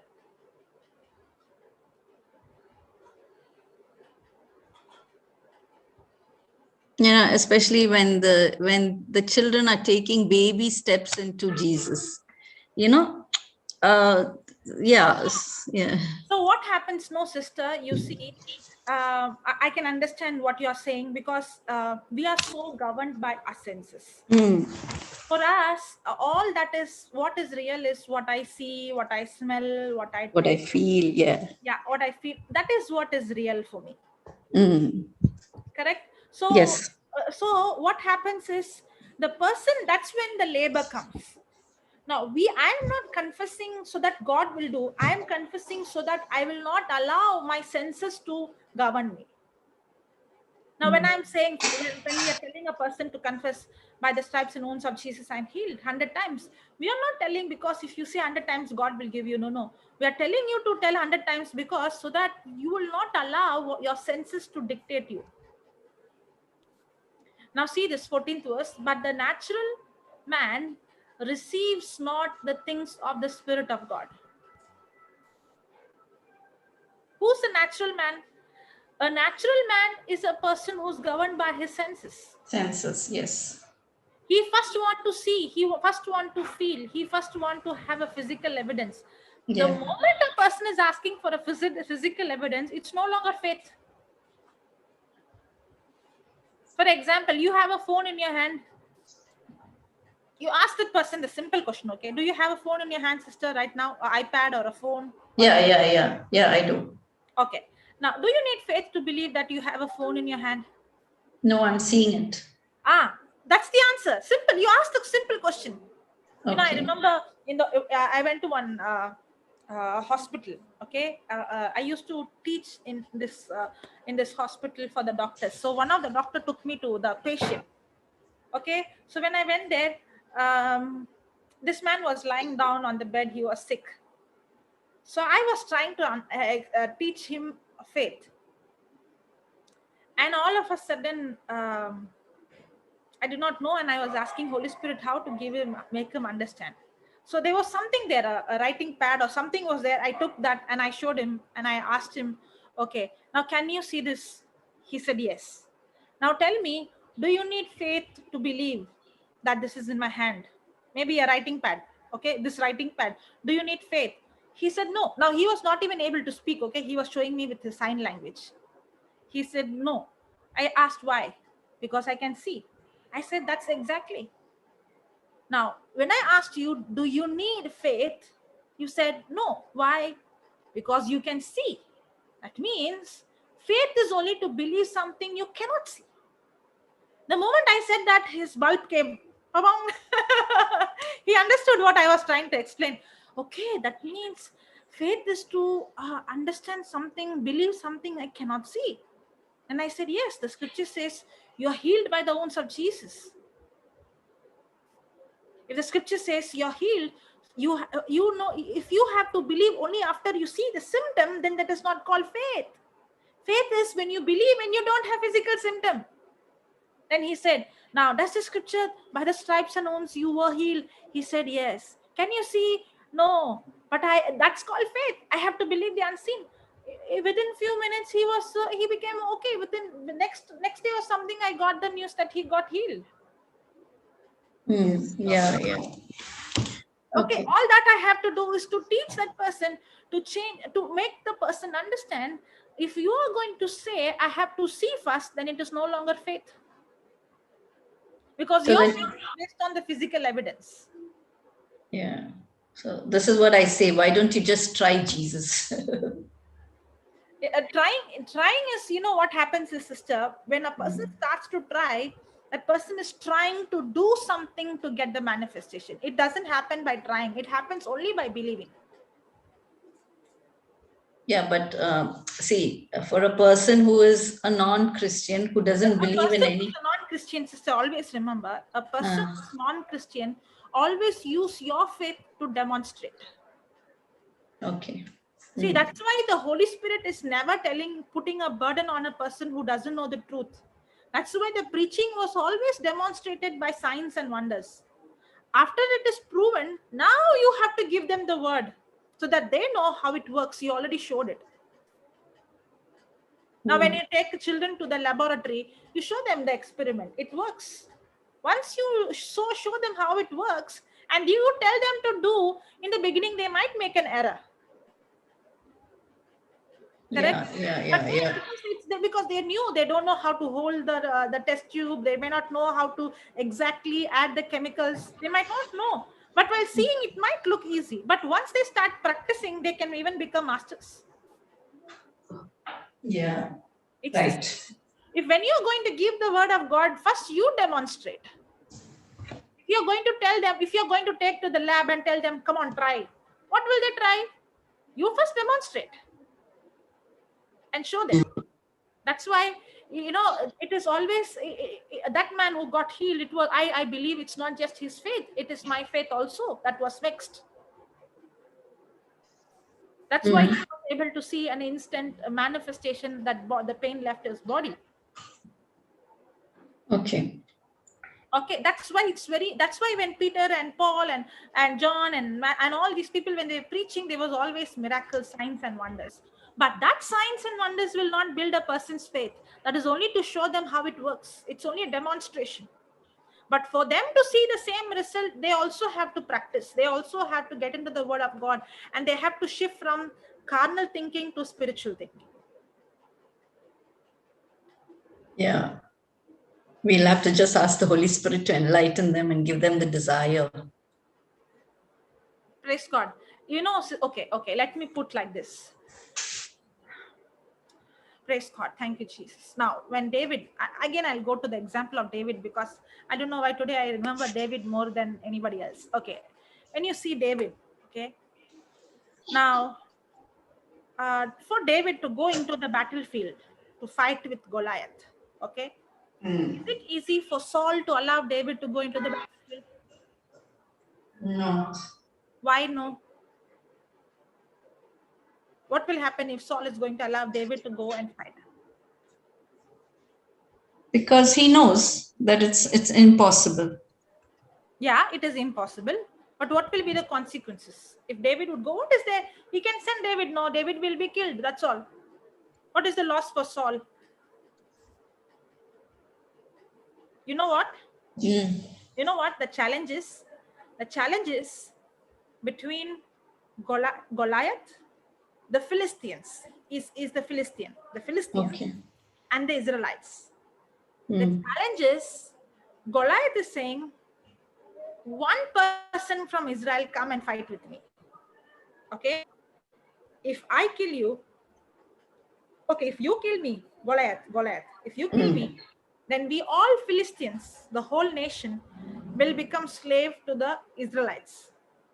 Okay. But if I kill you, then you whole Israelites have to become slave for the Philistines. Okay, that's the challenge. Now, if Saul is going to allow David into the battlefield, and how is David a man who has not been in war? A shepherd boy, a small boy. Even that garments, that breastplate, the helmet doesn't even fit him. Now, looking at David, if Saul is going to say, go and fight, Saul himself is like he has to become a slave to the Philistines. Are you understanding? Yeah, right. He's risking his own life. In the natural, there is no way Saul can say yes to David. There is no way. If he says yes and David goes and loses the battle, then including Saul, the whole, but instead of sending David, I will send David's brother Eliab, who's even more bigger and stronger and experienced than him. Why should I do a foolish decision of sending David? I have to become because of his error, I will have to become a slave for the Philistines. Okay. But even though David was little, small, young, weak, all these things, when David opened and spoke words, you know what happened once?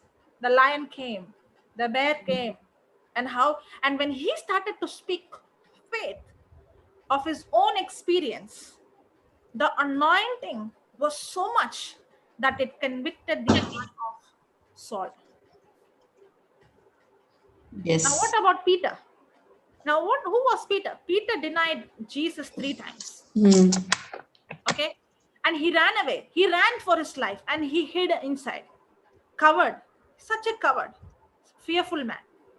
But on the day of Pentecost, when he came out and he said that this Jesus Christ of Nazareth, whom you crucified, and when he spoke, their heart were cut through, and they all asked, what should we do? And 5,000 people, sorry, not 5,000, that is later on in Acts 3,000.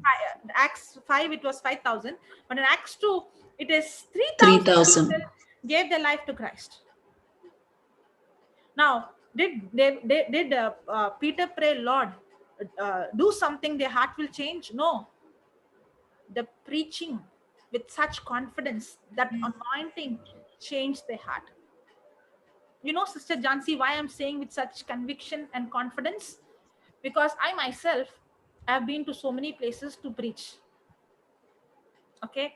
And I have been to places very challenging, where I have been put in situation. Some of them have come there to sit to see, because they might be doctors, or they might be lawyers, or they might be in some big profession, very logical, very intelligent people. But I did not have fear. You know why I did not have fear? Because I'm not going to do anything. I'm going to preach. My confidence and my reliance, my dependency is on the word. I know the gospel of God is the power of God. I know that. One eyewitness I have, Sister Jessie, in her house. Sister Jessie, in her, when she invited her relatives and her friends and her church people, friends, yeah, church people, and her church people. And I did not know, when I went first time, there was one or two of them, especially one person. He came to see, because he's a very good person. Okay, he has a very good heart. But for him, is all these are nonsense. You see, you're just mesmerizing people. But at the end, he himself came up and he said, I came with this mindset here, but I know this he accepted Christ. Once there was a couple who came. They are not even Christians. Which religion, I don't know. Taoist, right? He came from his dialysis directly. He brother and sister, sibling. Not couples, okay, brother and sisters. Okay, and he was not even able to sit even 5 minutes. And we have a session for the whole day, and they were just about to get up and leave because he couldn't sit, the pain and the agony. I asked him, can you give me 10 minutes more, please? Just 10 minutes. And I told, I challenge you, 10 minutes, listen to the word preached. In 10 or 15 minutes, your pain will be already left you. I did not pray, but I started to preach. Maybe within 30 minutes or something, the pain was completely gone. Correct? You only asked him questions, and it was just a answer yes, no, yeah, but it was all agreeing to the word. So the moment he agreed to all that you asked him, the pain left. 100% left. And he sat there.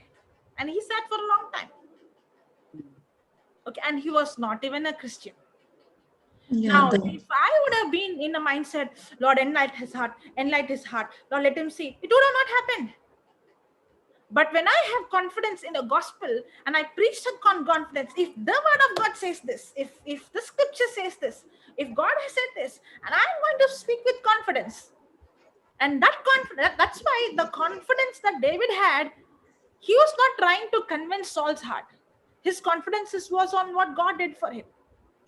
The confidence that Peter had when he preached, he was not thinking how I'm going to convince these people. His confidence was on the gospel that he was preaching.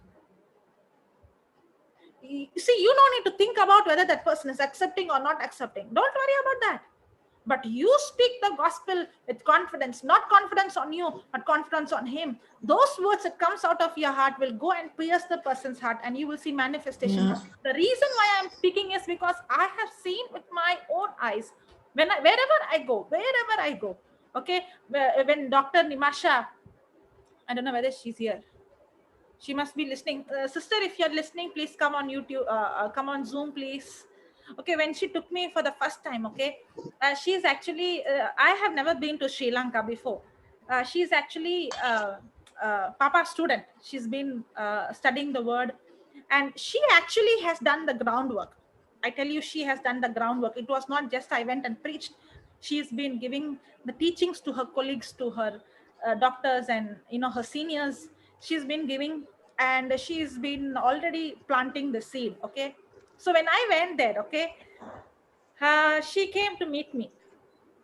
I don't remember whether my first trip or my second trip, okay, but she already has seen me on the YouTube, okay, and she's been hearing the teachings. Now, when I went there, she came to see me and she introduced that I'm a doctor. I'm working in this hospital, and that is a government hospital, and that is one of the top hospital in whole Sri Lanka. Okay, and she comes and she tells me, you know what, sister, I want you to come to the, I have arranged a meeting. I want you to come to the hospital to teach to the doctors.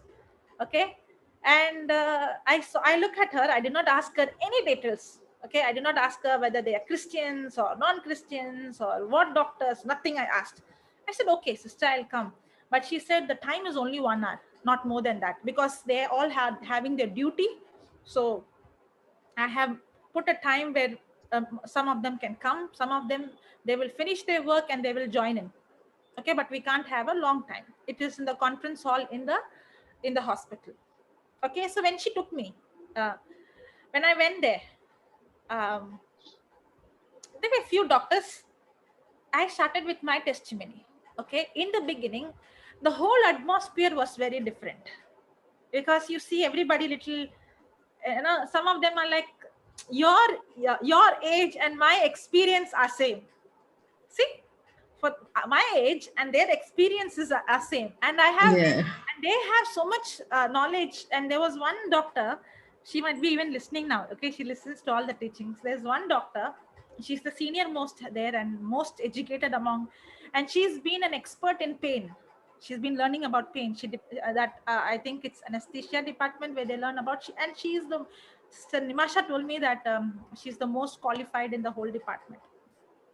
And they were not only Catholic, but they were also Buddhist and other religion also. They also came. It was open to everyone. So I started to share my testimony. Okay, because I don't know from where to start. So I shared my testimony. It would have sounded like some fairy story, fairy tale. It would have sounded like, is this real? Now at the end, when I called people, I called, anybody sick, come. Okay, I'm asking the doctors, anybody sick, come.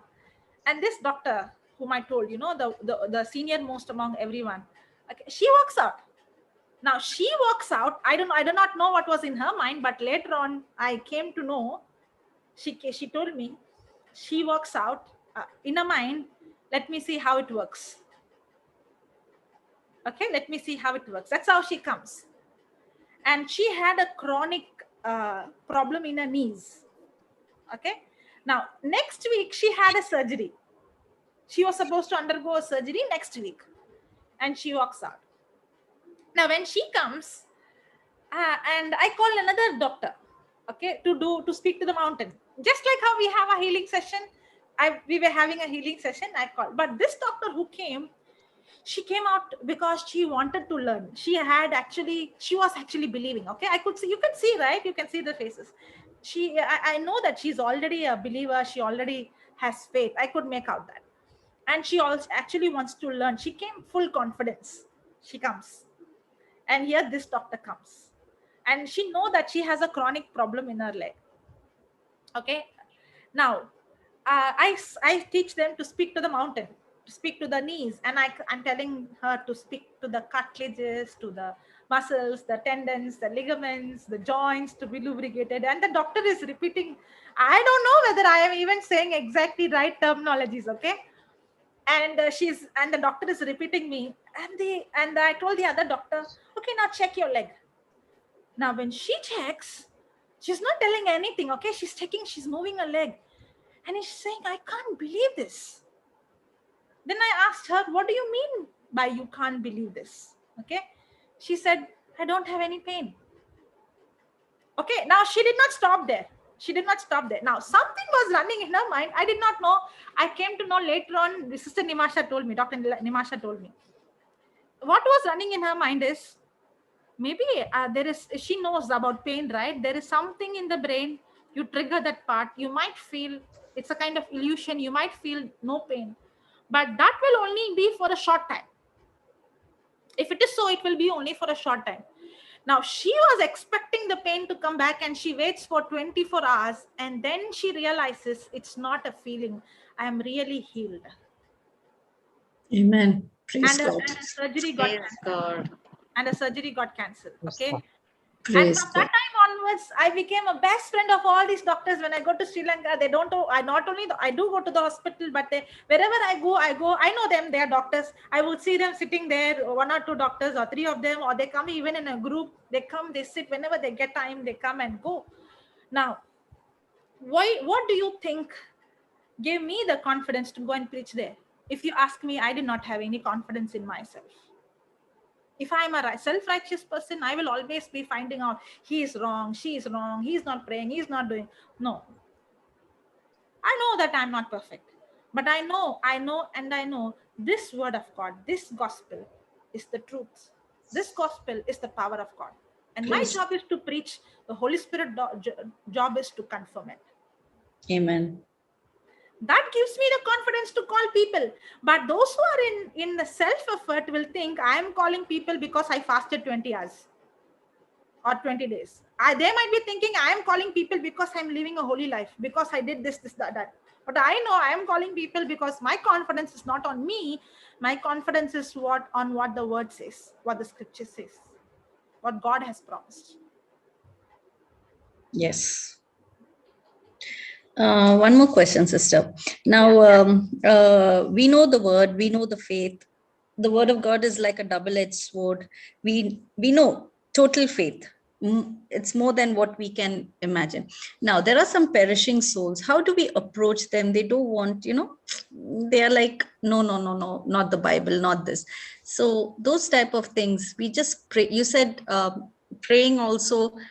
Yes, we do pray for them, but apart from praying, our attitude towards them, they have to see. No, I did not say pray. I never said that. I said preaching. Preaching. There's a difference between praying and preaching. Sorry, I got it wrong. Sister, let me tell you this. When I'm preaching, okay, I'm not just preaching, sister. When you're stepping out, you don't know what the other person's. See, that's why I always tell Sister Jessie and tell everybody, it's not a formula. Yeah. It's not a formula at all. When Jesus was preaching, he could see their heart. He would say, you're thinking this in your heart. For me, if Jesus could see on that day their heart, Jesus in me also can see their heart today. Yeah, right. Okay. Now, see, you don't categorize people. They are not believing. They're hard to believe. See, because we are seeing it from our senses. Because you don't even know what is in the other person's heart. Maybe that person is not believing because there is a lie in that person. That person is not believing because that person is hurt. That person is not believing that because that person has gone through abuse. That person is not believing because that person is been given the wrong knowledge. Okay. Now, when you step out by faith, Holy Spirit will teach you you have to only start the scripture. As you start speaking, the Holy Spirit will take over. That now you will be exactly addressing the issue, and they'll be wondering, how did she know that I am going through this? See, that's why the supernatural manifestation is what is going to pull them. It is not difficult at all. See, sister, it is not that a person is very difficult to change, nothing like that. Maybe some people will respond it good way, or some people will respond it negatively. But surely there's going to be a response to the gospel, of the preaching of the gospel. Now, when there is a negative response, you have planted the seed. Now you believe it's done.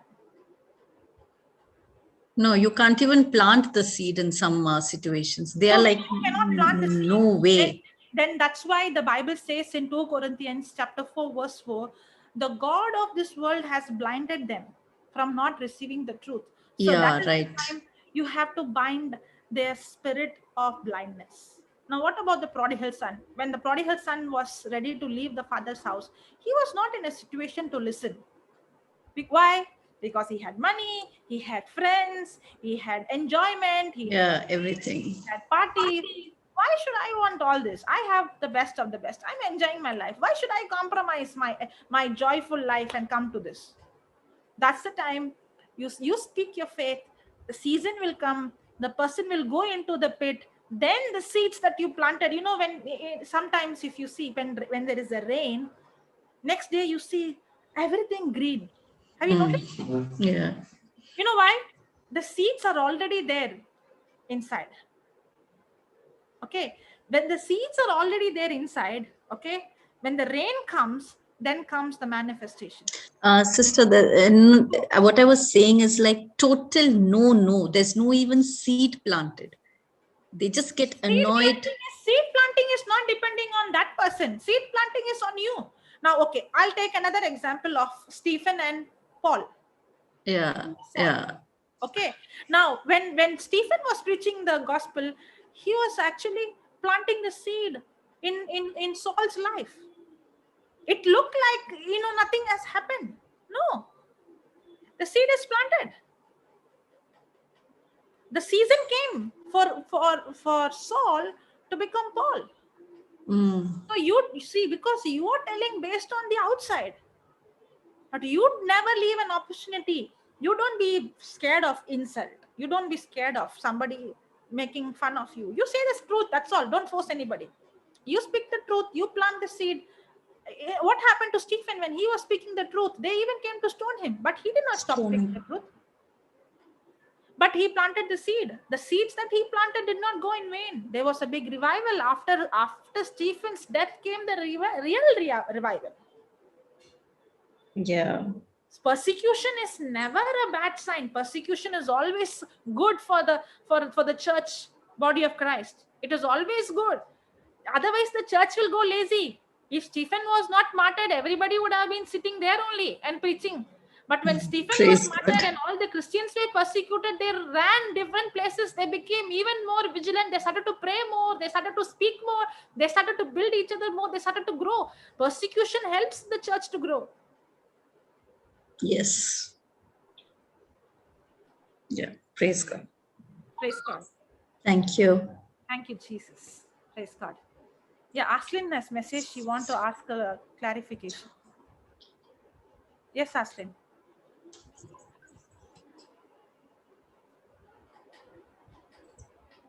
Florencia also has raised hand. Praise God. Yeah. One second. Praise God. Okay. Yeah, Florencia, by the time you can say. Yeah, you have come? Yeah. Jocelyn, I have it is a clarification. When you said about the doctor, she didn't have faith. It is your faith. You asked me, you know, even I was thinking, Lord, how did she had so much of unbelief? Okay. She even said, I don't believe this after getting the healing. Morning, Miss Chelsea. How are you? Which online classes? Suddenly I'm hearing two voices. Say again. It's a crosstalk. It's not from me. It's some other mic corrected. Oh, okay. Even I had, but then the Holy Spirit, because I was thinking, she didn't have she did not have at that time faith, because deep in her heart she was seeking God, but her education, her qualification, her knowledge was a hindrance for her. Okay, deep in her heart she wants to know the truth. She desperately needed help. She needed a savior. She wanted love. But at the same time, her knowledge, her education, her experience was a hindrance for her. So the preaching of the gospel got confirmed and showed her through demonstration. That did not build her faith. That preaching of the gospel only showed her the word is true. Then she had to do her homework of building her faith by getting into the word of God. Right. My clarification is, because there was a person I called for. The person had come in healing ministry here, and someone sent me her number. She's paralyzed. I don't want to reveal the name and all. And when I called her, we'll know now when we are ministering her to a person, we can understand this person can receive the healing. This person is not willing. This person, and from her side, I'm not getting any response. And I'm able to understand she's in she's in somewhat of worry, depression. She came to a conclusion that no one can help her. She did not say, but the response from her side was giving me. So, but I thought I should activate my faith. I should not depend on her response. Then I said, I'm asking her to, then I teach her what really happened on the cross, because without teaching, we cannot explain her. Said her what had happened, and I took authority and rebuked that infirmity, and I asked her to walk. And I'm saying, you're walking, no sister, you're walking, no response. And after a little, yes, I'm walking. I'm okay, yes, walking. At last, she said, and I said her, you say that I can do all things through Christ who strengthens me. With that scripture, I said, Christ, with your strength, I'm walking. It is not by my strength, it is your strength I'm walking, I said her. And at last, for me, I'm not getting a point where how to make her understand. And I also gave my son's testimony, not in detail. I'll send the video, you can watch it, because there is no time for me to explain her fully. I just gave the outline and I said, you watch it. And at last I asked her one thing, would you like to say anything? And she started to work, and you would have felt something. And she didn't say anything. She said, okay, I will be healed. It was in future tense, I will be healed. And I asked her, and for me, I thought, where did I go wrong? Where I'm missing somewhere, I didn't understand. At last, she gave me one sentence, one line. I feel some strength. That's all. I got it. Then when I said, by the strength of Jesus Christ, I'm walking, I gave that scripture. I can do all things to Christ who strengthens me. It is not by my strength. She gave me that one word, strength. Then I got it. Okay. Then keep on meditating on that particular scripture for 2-3 days. Today morning only I'll come and give you the testimony. And after that, I sent my son's reports. I took the video scanned all the reports. I took the data and I sent her. After watching that, she gave the rest. That is the time I got the positive response from her side. I'm not able to believe all that your son went through, and he's alive now. Because asking, the heart is hardened. Okay. Because for her, she's been into that pain for so many years. So much. That sickness has become a part of her life. Okay? Yes. So now what is happening is, when you start speaking to her the word, in the beginning it looked like nothing is happening. But as you're speaking that word every day, you're giving her homework, little by little, her heart is becoming sensitive. Yes, okay. So the more you start, that's why, if you see her big rock, you hit one stone first, it is not breaking. The word of God is powerful. It's a double-edged sword. Okay. But then the hardness of heart is because that person is into that problem for years and years and years, that the problem has become so real to that person. So now as that person gets, you showed one testimony. Okay. Every day send one testimony. Tell her to see. Okay? So that will build confidence. That will build hope in her. Because God is a God of hope. If there is no hope, then faith will not work. She is in a hopelessness condition. She can't even expect anything good to happen. See, many people have hope. When people come, they say, I believe I will be healed. I believe that God will do a miracle. That is hope. Means expecting something to happen. But when a person is in hopelessness, okay, then the faith will not work. Okay. So when you start giving the person testimonies the person can see visually people getting up and walking, people you start giving testimony so that she can see along with the teaching what will happen. The heart will become sensitive. Okay. Now, as she's getting into the word of God, the Bible says the word of God is medicine to all my flesh. Okay. The more the word goes inside, she won't even realize the word that is going inside is already start beginning the healing process in her body. Yes. So I'm doing the job, the word is doing the job. All I have to do is to inject the word day and night. That's all. Okay. Praise God. And one more thing I noticed, Tosnin, when I was praying, I was asking the Holy Spirit, because for me, no response is coming from her side. I'm not able to see the person, only the audio. And I asked her. It was Holy Spirit who insisted me to ask this. I asked her, something is troubling you.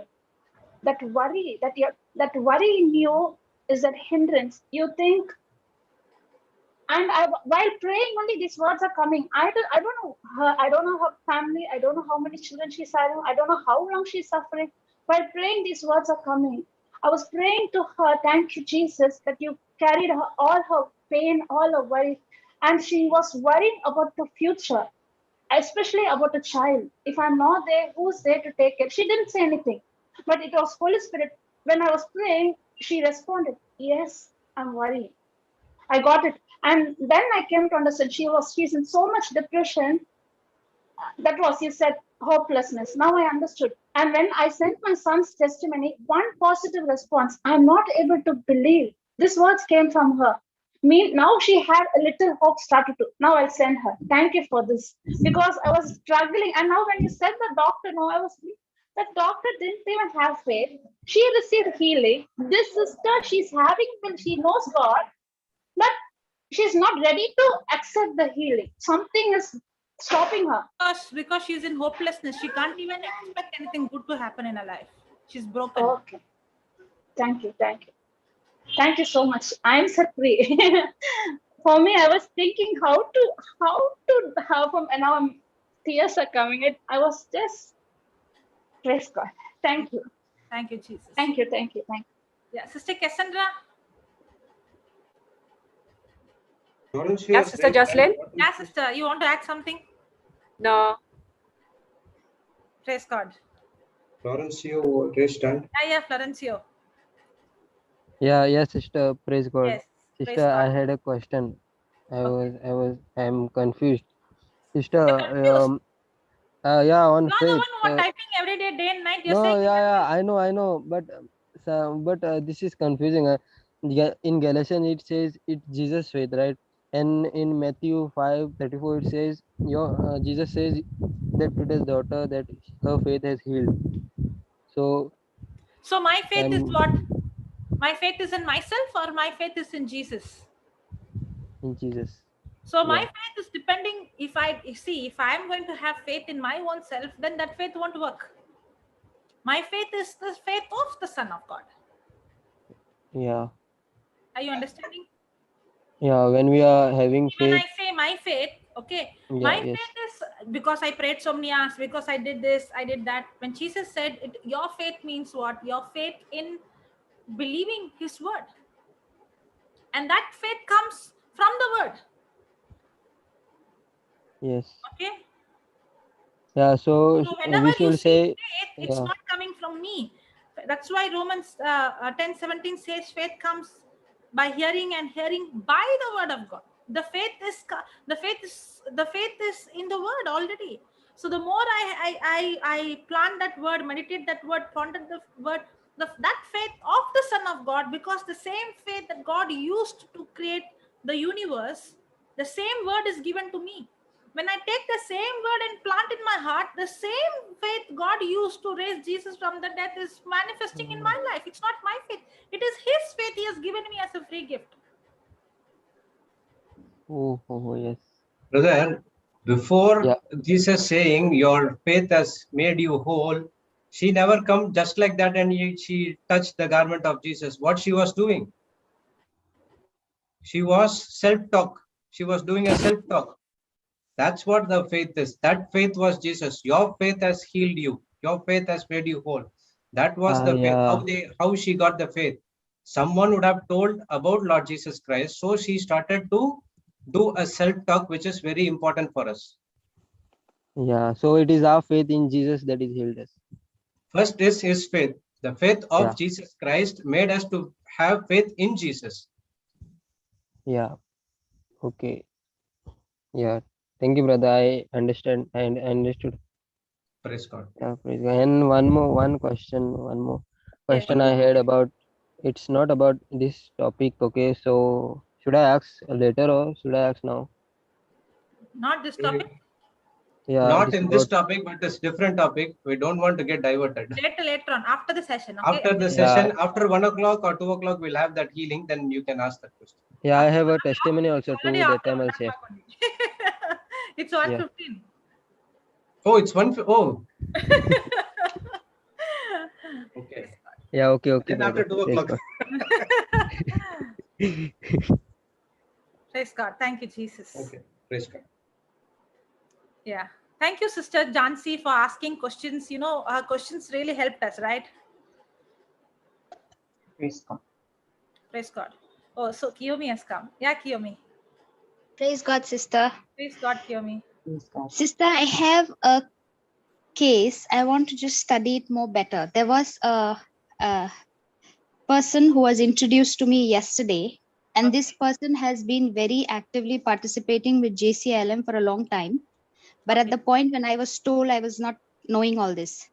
I was just told that she's been depressed, crying the whole day. Please call to minister to her. So I called, and for the first time, I could not minister healing for her mama who was not well, but the Lord prompted me to minister love and mercy.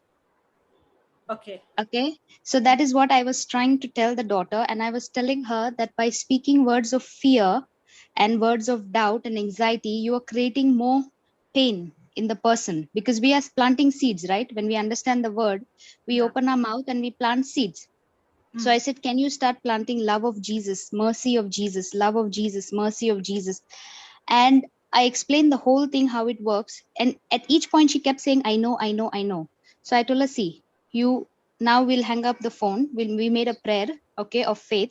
I didn't make a prayer of agreement. I made a prayer of faith. And I told her that you have to continue just speaking the love of Jesus for your mama and mercy. Okay. Today morning, I did a follow-up call because I was prompted. Normally, I don't do very fast. Okay, I'll take a day or two. I called her, and in the very, very most low tone, she said, Mama passed away. Okay. Okay.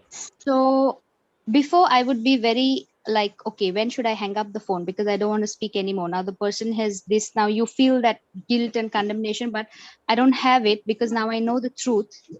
And I continued to minister to her the love and mercy, because she is quite anxious to give the word of God. But because she never saw the healing in her mother for the last 5 years, this I came to know later on as I was talking to her, that this has been going on for 5 years.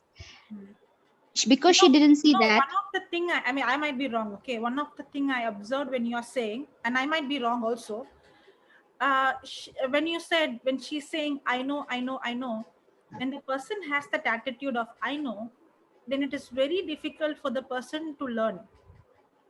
Correct. Okay, because the person thinks this, that's the concept is, they think if I know 1 Peter 2:24, if I know Mark 11, if I know this, if I know, if I have to speak what, they think they know. The moment a person thinks I know but it's not working, that person has already shut his, Correct. is not ready to learn. Then it is very, very difficult. Correct. But now in this case, for some reason, even the network went off. So when I prayed in tongues, I said, Lord, no problem. When the time is right, it will get connected. By then I was preparing. So immediately I gave Papa a call. He told me to the rooms in heaven that are being prepared. Yes. Okay. Yeah. So I just wanted a little explanation because of the healing that her mom didn't receive. And but the love and mercy that she started speaking on behalf of her mother has released her mother from that physical pain. Okay. And now I told her, do you believe that she's gone to be with Jesus in peace? All of us are in a transit point, but I did not directly tell her that, because at this point she's very, very sensitive, you can say. Yeah. Okay. So how exactly will I minister to her. this? Yeah, this part to her. Somebody is lost the death. Okay. Yeah, this part. Yeah. Now, actually, first let me give little about the earlier one. Now, when it comes to healing, okay, we may not see every time 100%. Correct. Okay. The reason is, for example, I've been praying for a person A, okay, and that person A's wife is confident that my husband is healed, okay. And that person A also is responding, whatever the wife is saying, or I'm going and saying, that person is speaking. But deep in the heart, that person A has given up. Yes. Okay, I'm not going to make it. I don't want to continue this. I'm going home. Yes. Okay, when the person has given up, your prayer cannot go against his will. Correct. Yes. He has to make the choice. But showing the truth will help him that I don't need to be like this. So there is that person's decision or choice to be made. And many times we will surely see manifestation, but sometimes we may not see. We don't know exactly, because we don't know some things that is happening in the spiritual realm, or we don't know Correct. about that person, what that person has decided in that person's heart. Okay, there Correct. might be some reasons for that. Okay, Correct. one. Secondly, when it comes to death, now the devil, there is one scripture that says that the devil can, don't be scared about the man who kills your body, but the Yes. one Yes. who takes your body and your Soul. soul to the hell. Soul. Yes. Yes. Yes. Now the devil can maybe attack a person's body, but once Yes. you are saved, there is nothing that can separate us from the love of God. Yes. Sickness, disease, even physical death cannot separate us from the love of God. Yes. This body is only a house where I stay. That's all. Yes. Yes. It's not me. This body is not me. It's where my spirit and my soul is dwelling. That's all.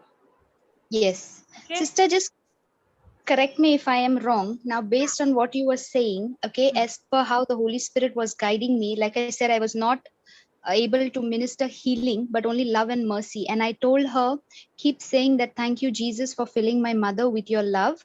And second was, I told her a very simple example of the divine mercy prayer. For the sake of Jesus' sorrowful passion, thank you, Jesus, for having mercy on my mama and on the whole world. I said, so you're not only praying for your mama, but you're also praying for the whole world at the same time.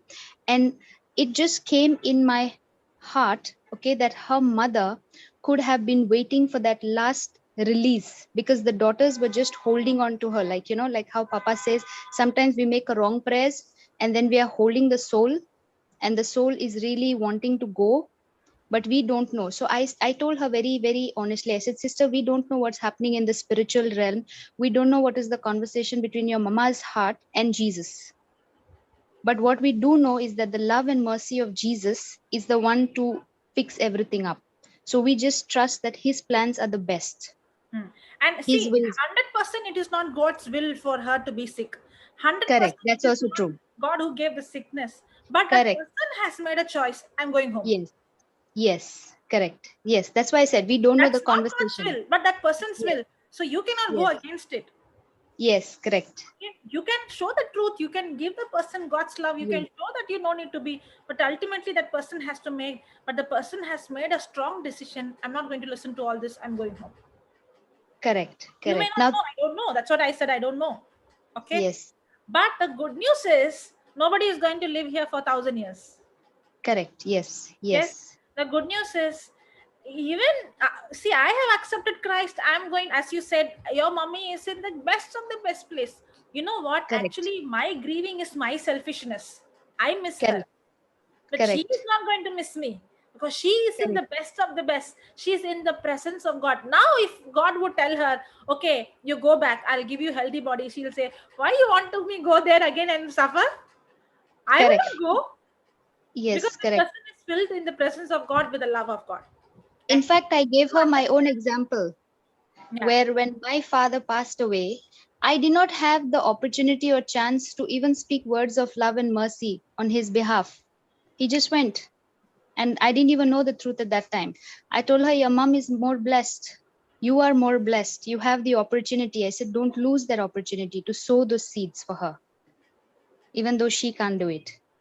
Now what is her, what is the calling is, two things. One is, I can sit and I can have sorrow. I'm not saying you won't have sorrow. I'm not saying you won't have pain. I know what is the pain of losing a loved one. It's really painful. But at the same time, God is a God of comfort. Yes. Okay. The Bible says when Joseph was, the news came that Joseph was killed. He was not killed actually, but the news came Joseph was killed. Jacob was in sorrow. And the Bible says Yes. he refused to be comforted. Yes. Okay. Yes. So the question is, I can refuse, or I can open myself and say, Jesus, you are my comforter. I thank you. I can't take this pain, but I thank you, Lord. You are my comforter. I thank you, Jesus. Thank you, Jesus. Tell the person to confess this. Thank you, Abba Father, for filling me with the love of Jesus. Now, I'm not trying, just like healing. You see, you're not going to heal with your power. It's God's supernatural power. Even that comfort is not my comfort. It is a supernatural comfort that all of a sudden you see that burden is lifted away from you.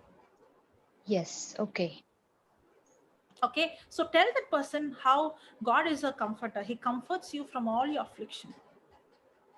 And Yes. when you receive God's comfort, you will start seeing the other people. There's so many people, though they don't have anybody. There's so many people who are being betrayed by their own parents. There's so many Yes. people who have been, they've been aborted by the parents, but they did not die. Yes. They've been sold, they've been sent to be, they sold, the bodies are sold by their own parents. Now when you start thinking, what about that people? The comfort of God is not just comforting me, but that comfort will help me to go and comfort others. Then comes, I know one person, you might also know, Regina Ma. Okay. When I met her for the first time, she was in depression because I met her. She just lost her son, maybe a week or something. Okay, this was in 2008, I guess. I met her in that condition, and she was in such sorrow because she is such a loving mother. Okay, she loves her son like anything, and she was in such depression, such sorrow that she can't even take the pain, and she wants to give her life. She didn't want to live anymore. Okay, Okay. and she was in that condition. That's when I met her, and I used to see her sometimes. She used to have, very painful talk with Papa, very painful. I don't want to live anymore. And but what happened is, all of a sudden, when the gospel was preached, the word of God was preached, the Holy Spirit, that word that was preached started to comfort her, and she got up from a place. She started to scream, and the love of God hit her in such a way she got delivered. Okay. And then I think I'm her first daughter of, other than her biological daughter, I think so, Regina Ma, I think so, because I was there with you on that time. After that, she understood that there's so many children who wants God's love, mother's love, and that's my calling. And today, if you see Regina Ma, she would say, this is my 80th daughter, this is my 100th son, this is my, she has hundreds of children, Praise and God. she is Yes. not depressed. Okay. She's not depressed because she has so Thank you. many children. If you ask Bangalore, if anybody there from Bangalore, they will surely know Regina Ma. There's so many people. We all call her Amma only. Praise God. Yes. Yes. Okay, so that's how our God works. He uses your wounds, and your wounds will be healed, and it becomes into scar, and then He changes that scar into stars. Oh, that's part of my testimony. Yeah. Yes, exactly. So what you Yes. see when we go through pain, many times, Kiyomi, when I have gone through pain is when the Holy Spirit starts speaking. You understand what people are going through. I don't want to leave her because I've been there. Yes. So I want her to be the same daughter that I have turned out to be now. Yeah. You have lost the parent, but no, don't stop. I was deceived. Yeah. And when see, selfishness is, grief is selfishness. Grief is, I'm always thinking what I lost. Yes. Selflessness is, I'm thinking, if I lost so much, what about others? Yes. Yes. When the moment you think about others, then the grief cannot remain. Yes. That's when you discover your purpose. Now Kiyomi can sit and think, I don't have father, I don't have father. You will be depressed. But now Yes. Kiyomi walks out and says that What about you when you lost your mother and you started thinking about other people? Now there is no more depression in you, but rather the comfort of God, the love of God is flowing through Kiyome to the other person. That's how you discover God's purpose in your life. Yes, yes, yes. The very reason why a person is grieving and grieving and grieving is not able to come out of grief is, again, it is selfishness. Yes, that's why I said I'll go back, I'll study a little, get some answers, and then go back to her. That's why maybe the network was not connecting. Praise God. Praise God, I yes. remember one more mother, okay? One more mother. She's in Bombay. Her son was maybe teenage, and he died in a accident, in a train accident. He was going to school or something. Even on the day of funeral, she was preaching the gospel. Wow, praise God. Even on the day of, she was, when I speak to her, I see her, okay? I see her sometimes in Goa. She used to come. She has one more daughter, and she never had that, she knew where her son is, and she knew, and she says, it is not God, it is the devil who did this. But the devil cannot steal my son, only the body. My son is there with Jesus. When Wow. we see testimonies like this, I can give you her number, okay? You can contact and speak to her. She's very strong. She's very strong in the word. Yes, yes, that would be awesome, because I have faced, this is the second case that I have. Same. And these cases keep coming, all related to grief. Praise God. I understand that surely there will be grief, because when you love a person and that person, I know it is very, very, but again, you and I cannot overcome it with our own strength. That's why we always need the supernatural comfort of God. Praise God. Thank you. Praise Thank God. you. Awesome. I got my answer. Now I'm going back to her. Yes. Thank you, Jesus. Thank you, sister. Praise God. Thank you, Kiyomi. Thank you, Jesus. Praise God. Praise God. So, where are we going now? Any more questions? We were supposed to go to Romans 9. Anybody remembered? I said Romans 9:30, and then it stopped there.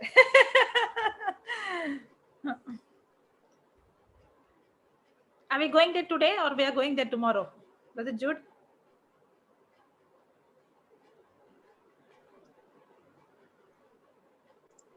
It depends, sister, upon you, Holy Spirit. Praise God. Sister Cassandra, you have anything to say? Mute. No, sister. One testimony, but I was waiting for Brother Jude to come to do the testimony. So just whenever you all have time. Yeah, you can share. Surely you can share. Yeah. Okay, so it's just a small joke first. The reason I waited for Brother Jude was because you remember last time, Papa, a few months ago, Brother Johnson said in Melbourne, the principal said everybody is getting the teaching in Dubai and going and giving the testimony. It still happens.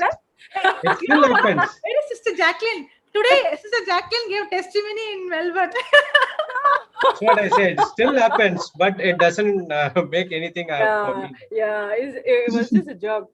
So I was smiling to myself and I was telling myself, no, I'm going to wait for Brother Jude. So I didn't see him. He just only came out. So when he came on, I said, okay, now I'm going to ask whether I can. So what happened was with my car. I put in my I sent in my car. I asked the Holy Spirit, and when I felt that the answer was this is now. So on Wednesday, I sent in my car, and I didn't know what was wrong with it. So I blessed everyone, the mechanics, their families, everybody who was working in that company. And then in the evening, they called me and they told me they don't know. They couldn't find the reason for it. They couldn't find the reason for the fault. It's still there. I must bring it back again. So Thursday was a public holiday. Friday, I sent my car in again. And in the evening, when I went to pick it up, again, they told me they couldn't find what was wrong with it. So now what the service manager did was he opened up invoice for a car, the same color, the same model, the same make, the same year as mine. And he told me they had it for 2 months because they couldn't find the reason. And he was saying, it's the same thing as yours. So I laughed, because to me, it is the enemy trying to show me, look, 2 months, the car's in there, okay? So I looked at him and he told me what was wrong and what they need to do and, bring it back on Monday. So I said, okay. So I said, this weekend, I told the service manager, this weekend I'm going to pray. I'm going to tell my God to give you all such wisdom, not only for my car, but for all the cars, so that it's fixed already. He laughed. Okay, the service manager laughed. Monday, I sent the car in. Now, when I sent the car in, I came back and I had calls to do from the Sunday. That I had 3 people to call. So I was sharing with them. Then it was lunchtime and I checked the time. And I told Jesus, Jesus, I told that man, that service manager, that today the problem is going to be fixed. Okay. Now, if it is not fixed, he's going to be thinking, what is the difference between her God and my God? So I said, you have to show that there's a difference. Okay. Now, when I came back also on Monday, I did not change. I said, no, if I change, it means no faith. It means I think that the car is going to stay there very long. So I'm not going to change from my earrings, everything, I'm going to wear the same thing and I'm going to be in the same clothes because I know they're going to call. Thank you, Jesus. Thank you, Jesus. Okay. At 5 o'clock, they call me in the evening. They call me and they tell me the car is ready. They found the problem and everything has been fixed. Amen. 2 months was what they spoke. All Praise I did God. was I refused to open my mouth. Anything was speaking my faith. And I blessed not only that mechanic, but I blessed every one of them as they work on everybody's cars. And I thought it was so incredible. And I was just full of joy. And I kept, all in my mind was that song, Nailed on the Cross. The chorus is, praise the Lord, praise the Lord. And that was going through my mind, praise the Lord, praise the Lord. Yeah, short testimony. So did you went and said to that mechanic that God gave I wisdom? did. I told him because I have to let him know. So I told him, you see, this is what I said, right? This is it. I got my car back. So I said, now I've already blessed all of y'all. So people who are bringing in the cars are going to be looking for both of y'all because they know you all have the wisdom and the knowledge to fix all the cars now. Praise God. Amen. Yeah. Did you tell the name of Jesus? Oh yeah. I said I said, now my what God. happens is you planted the seed, right? Yes. But the Holy Spirit will do the work. You planted the seed, the Lord will send somebody else to water Right. Yeah. So I That's came why- to an agreement. That's why it is always the body of Christ. Whenever you meet a person, either you sow the seed or you water the seed. Okay. All right. Okay. Sowing the seed is, you might sow the seed, maybe at once you did not see the result. But don't worry, there is someone who's going to come and water the seed. That's but in right. the time gap, there is always something happening. You only believe and speak, this person and the whole family is saved in the name of Jesus. Yeah. Amen. That's right. Amen. Praise God. Praise God. So your lunch is ready now. Yeah. Thank God for our mamas. They bring Yes, us thank God everything for- when we are. Praise God. Praise God. Yeah, Sister Jansi. I have not a small testimony. It's a big testimony. This happened a couple of weeks back. I drive to work every day in the morning, but when I reach, there's a roundabout where I have to take, and I'm very messy at the roundabout. I'm so scared. But then I say, Holy Spirit, let there not be any cars that come when I take the roundabout. So every time I approach that roundabout, I used to always get that fear. Something will come. There will be, and so I was extra careful. 2 weeks back, this happened 2 weeks. So I was getting this intuition much before this 2 weeks. My son, he's 18, and he just got his license 4 months back. So he's the one who puts petrol for my car. So he took my car one day and he said, Mama, I'm going to put petrol for your car. I said, okay, but be careful. As usual, I covered him with the precious blood. And, every time they leave the house, I do that. That day, what happened? He was with his friend. And I think he missed the footpath. And the rim of the car hit the footpath. So that impact was so much, the brakes failed, then the airbag came out, and it was we are having a lockdown here, so there was no vehicles passing by. But what he told me, he said, Mama, the car, and usually when the tire bursted.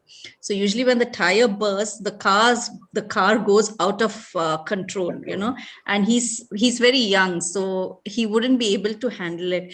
So you won't believe, he told me, he said, Mama, but when all these things happened, the car went and parked himself as it was going into a parking lot. So, and that day he said, praise, because my children are taking baby steps into Jesus. So he said, Mama, really, Mama, only Jesus saved me. So, he brought the name of Jesus and he said, Mama, it was only Jesus who saved me. So I told him, I was also thinking how the guardian angels just then came and, gave him control over the steering. So it was, and then that car, there was nothing. They just, both of them came out with even a small scratch, nothing, except there was some maintenance for the car. But I was saying, because the impact was so bad, my husband said there was no possibility of the car, it was just there. He said the car stopped like as if it had just parked in the parking lot. So my God is so miraculous, he always sends his guardian angels to protect us and be in our sides. Praise God. Praise God. That has given him a reconfirmation that, there is someone, they're just taking their baby steps. So the Holy Spirit is active and alive. There is someone working in us every time. Yes. Yeah. Praise God. The guardian angel is given to everyone, but only the guardian angel cannot work until and unless we don't speak the word. Yes, exactly. But then I do realize, sometimes we get these shocks, so that, an eye opener to say that there is Jesus there. And he told me, he said, Mama, you're praying so much, that's why this thing happened. I said, praise God. At least, he has that intuition that, Jesus is working in our lives. But sometimes, these are young children. They need that eye openers for them to really know what it is. Praise God. Praise God. Thank you, Jesus. Thank you. Jesus. So Shanta, you want to say something, sister? Very quiet person in the panel. She will speak only in Hindi.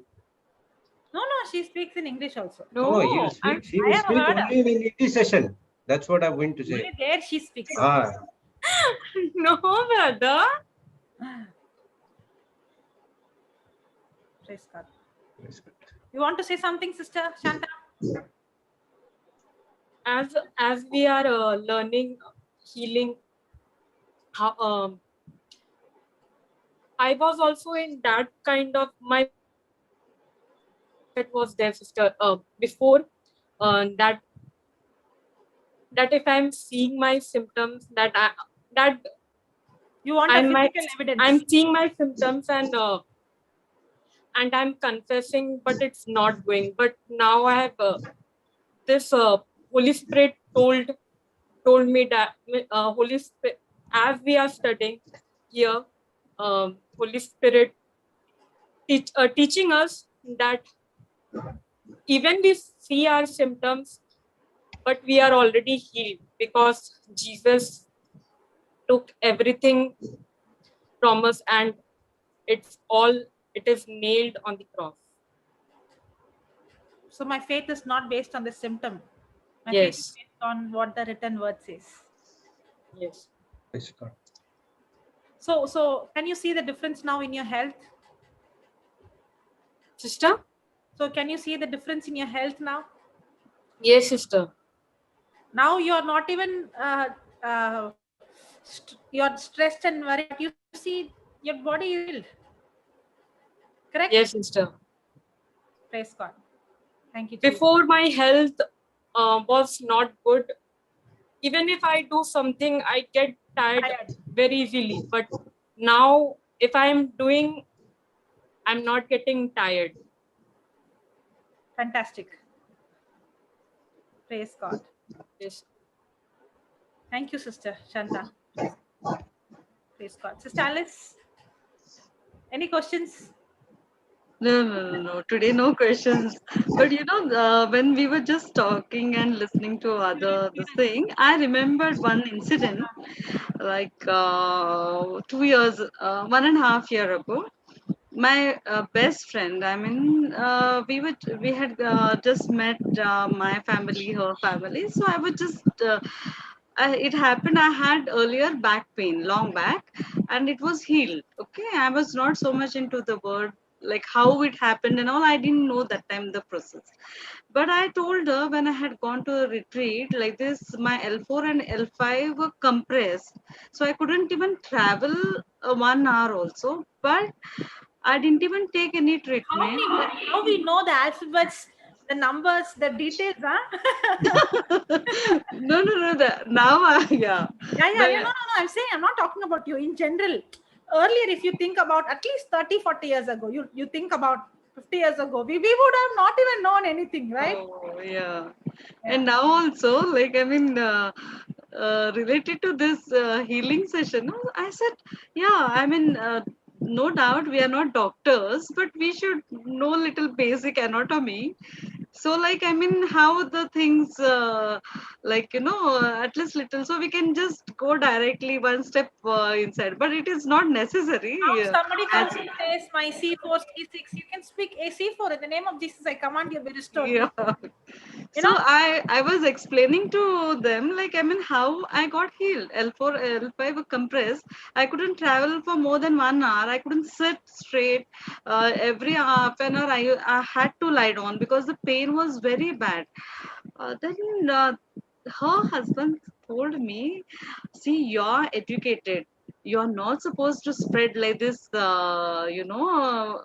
being an educated person, you should not talk about this. I said, you think I'm going to just tell the fairy tale stories? It happened to me. I have the report right now. I don't have. But this all happened and I didn't even take any treatment. Maybe basic starting I took because I didn't know. And then coincidentally, I had gone to the retreat. That's what I was telling the other day. That time we just listen how much fuel is there, use be in that. But now since we are regularly reading, studying Word of God, day by day our faith is increasing. I mean, now we can understand. That time, like, I mean, I got healing. I was healed. I was very happy. I said I didn't have to undergo any of these things. So I was just thrilled and I was just explaining. So, but what happened?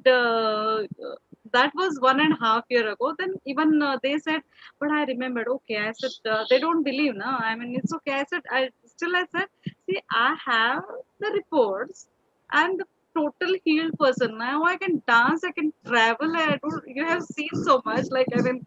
But still you can't believe, means sorry, I can't help you. I told that attitude was wrong maybe, but now 2 days ago, like, I was thinking, yes, how you said just now, you have done your work, you have spoken, you have sowed the seeds, somebody will come and water or I mean through Holy Spirit. So now they said, oh, I got a call and they said, you were talking about your L4 L5. I said, yes, I was talking, and I know how to get it fixed now. Then they said, I mean, recently it was, so I could speak with not my confidence, with the help of Word of God, because I know a Word of God. That's why I could say. I said, yeah, I know to fix it also.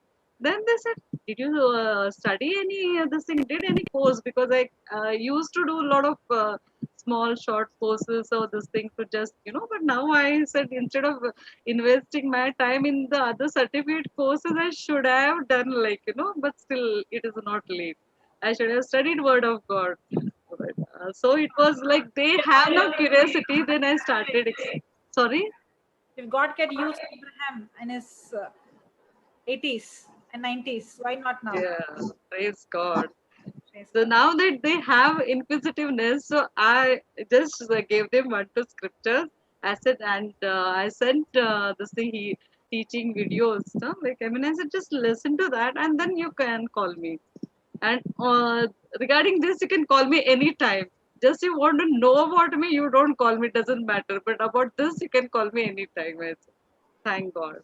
Praise God. Thank you, Jesus. Praise God. Thank you, sister. Okay, anybody there for any healing? Anybody? Sudha is there. I want to ask. Sudha started her homework yesterday. Sudha, are you there? I could see you, but I think your mic is not connected. Yeah, the mic is not. Yeah. Audio not connected. Yeah. Yeah, now connected. Wow. Yeah. She heard you. She I don't know how she heard without the mic. Sudha? Yes, sister. Okay, so you started your work yesterday, right? Yeah. Now, Yes. tell me, maybe 4 or 5 you'll be done, right? Yeah, I've done somewhere around 6. Yes. 6. Now, in the 6, how is your confidence level now? Now I know what is the basic foundation thing I have to use, sister. Now, I when you spent little time to do the Yeah. homework of that 6th prayer, now you know when this comes, I know where to attack. Yes. Yes. So does the homework really help you? Yes, it does help you. Yes. Now I know why you gave this work to me. Now I know. You know what? You know what we are going to do, Sudha? Yes, sister. Even if you are doing 10 for a week, it's okay. What we are going to do is on the Saturday, okay, we are going to give the children whatever you do, okay, 5 or 10, we are going to give that document to them. It is simple. You saw, we are not making big press. We are making it very, very simple. We are not even passing maybe 10 lines, correct? Yes. Very small. We are making it very small. Now, we are going to give the children to, this is not giving you an entire prayer. It is only to show you for this sickness, which organ or which part you have to speak. That's all. It's simple. So we are going to give the children Saturday, okay? But they are not going to depend on this prayer. You have to depend on the Holy Spirit. This will only help you so that you will have confidence where to speak. So the children will study them, by heart them. So every week we will give. By the time 2 weeks they study, after that studying, it will become very, very easy. Okay, we'll give them, and you will see the level of confidence the children will have once they study this. Because already some children are writing, and they're seeing down and saying, I can see that. Okay, they're already reading it, and they're saying. So once we make it by heart, then it will be in their heart, so they can even speak more confidently. Yes, sister. Yes, I understand. So many prayers I have more than 15 or 16 lines. I think that we can't use that on healing session.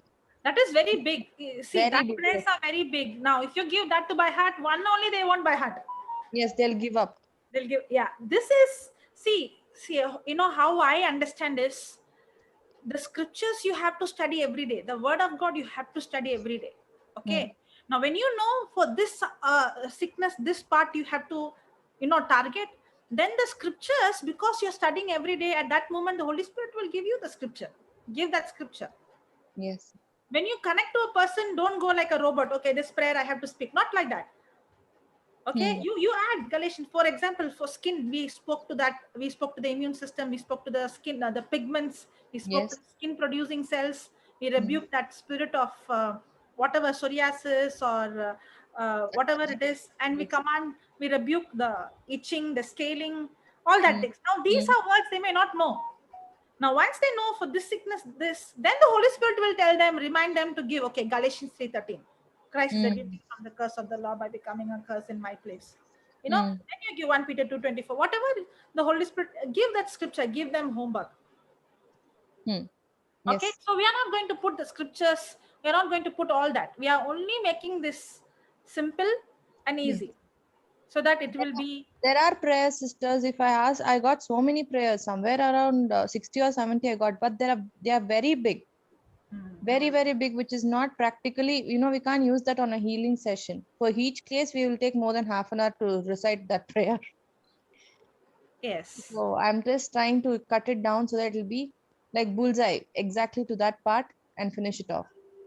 Yeah. So I think many of them are waiting. When is this going to come? Yeah, already people who are sending one prayer also, they're like, send the end copy to me also, please. Okay. Praise God. We are not going to keep anything for us. Okay, whatever. Everyone will get everything. Yes. Yes. They're too good for children's ministry. Very confident. But the children know it is easy because they're very quick to believe and they're quick.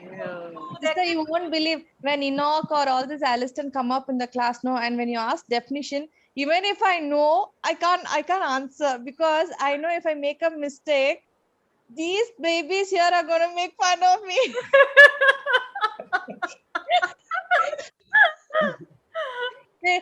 Once I tried and then one mistake, some baby came up. No, this word is not there. This word.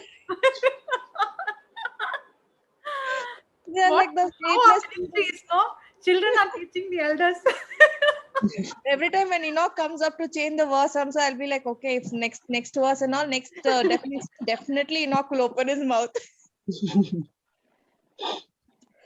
Praise God. They're quick learners. Yeah, they don't have anything to unlearn. They don't have fear also, what others would think. Yeah.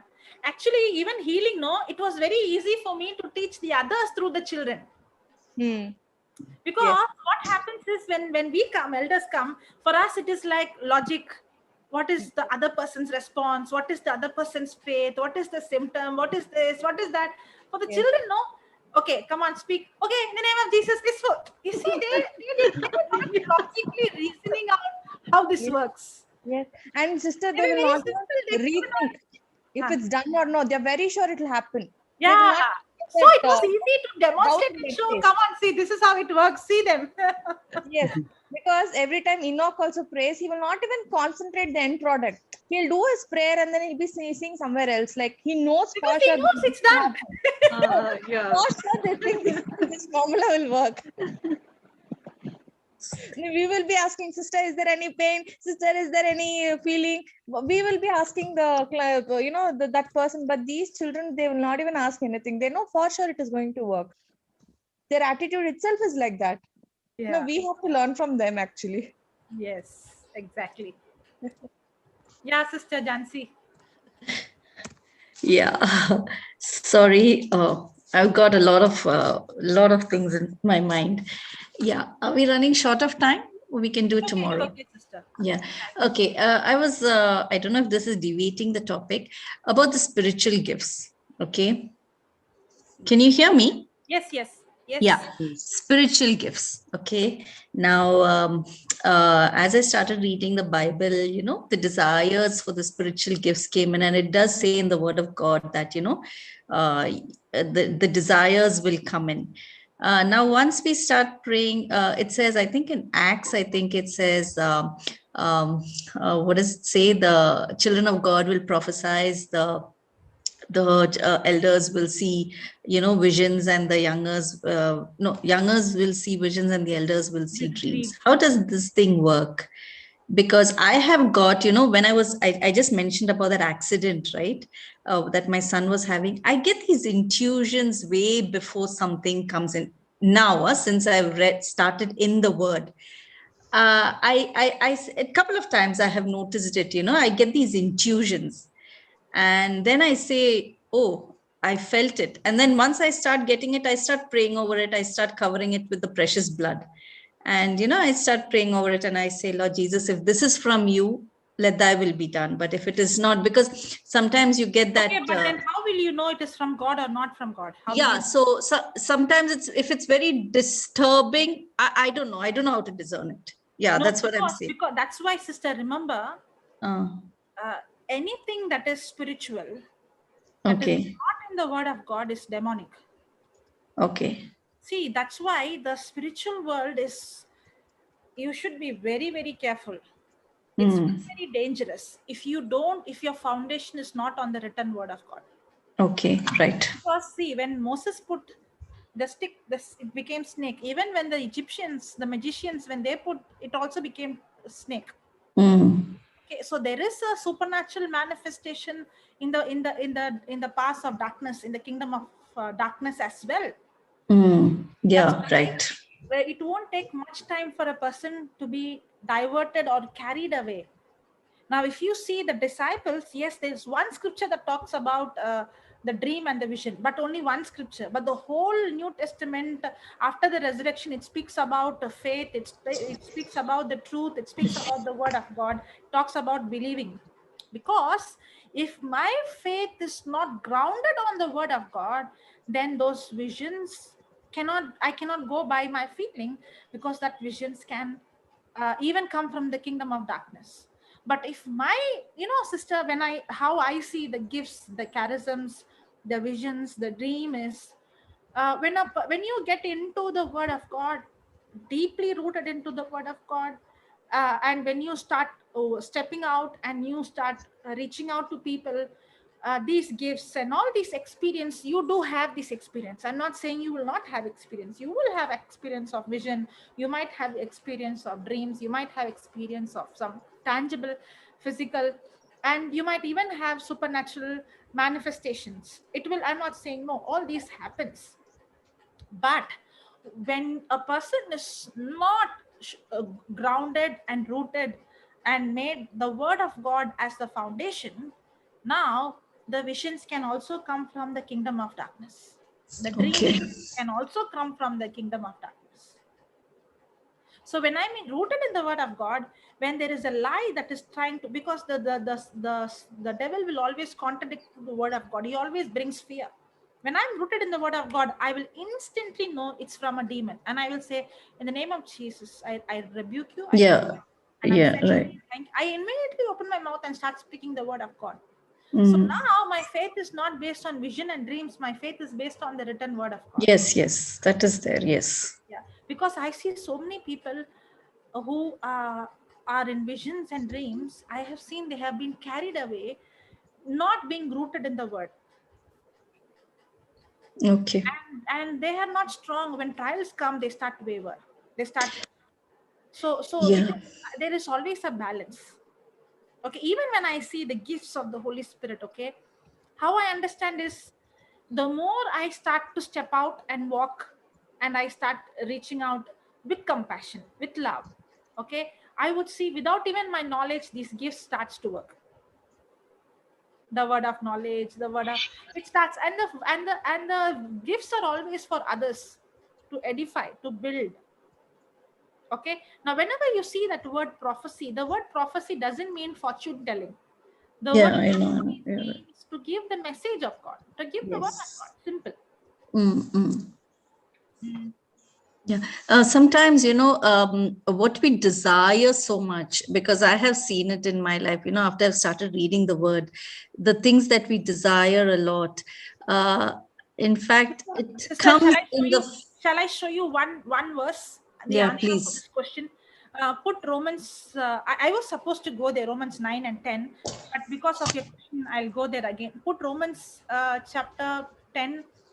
I'm not very sure, third or fourth verse. I think it might be third verse. If you put, I will tell you. Romans 10. Second verse. Now see this.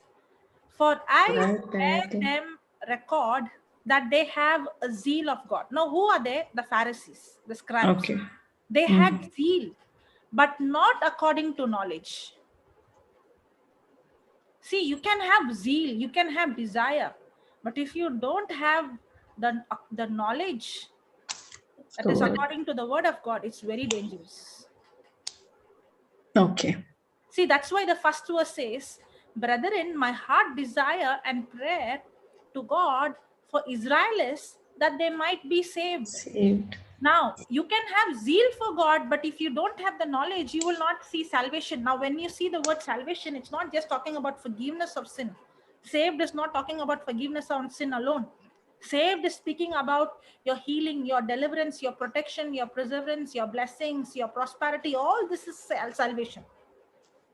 Okay, so for a person to see the salvation manifesting, it's not necessary to only have zeal of God. No. For a person to see salvation, he has to have the knowledge according to the word of God. Okay. That's why Paul is saying, for I bear them record that they have a zeal of God, but not according to the knowledge. When the knowledge is wrong and they have only zeal, they will never see God's salvation coming into manifestation. Okay. That's why, but the Bible says, my people are, you might be zealous, but the Bible says, my people are destroyed for lack of knowledge. If you don't have the right knowledge, then you are destroyed. The Bible also says that peace and grace and peace be multiplied through the knowledge of God. Okay. So knowledge, the right knowledge is very, very important. If the knowledge is not right, then you will not, you will not see the salvation what Christ has given. I'll show you the other scripture also. Put 2 Peter 1:3, brother. 1:2. 2 Peter 1:2.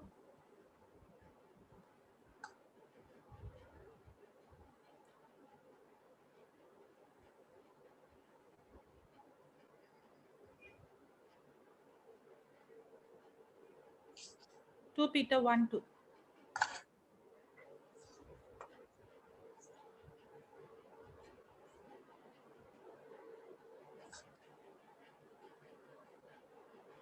Now see this, sister. Grace and peace be multiplied unto you through the knowledge of God and of Jesus our Lord. So a person can be zealous or having the zeal, but when the knowledge is not there, then you will not see grace and peace multiplying in your life. Okay. So should be rooted with the word. Exactly. If you don't root it in the word, then you will not have the right knowledge. You might have the desire, you might have the passion, you might be just like how the Israelite people, the Israelites, they had the zeal, but the knowledge was not right.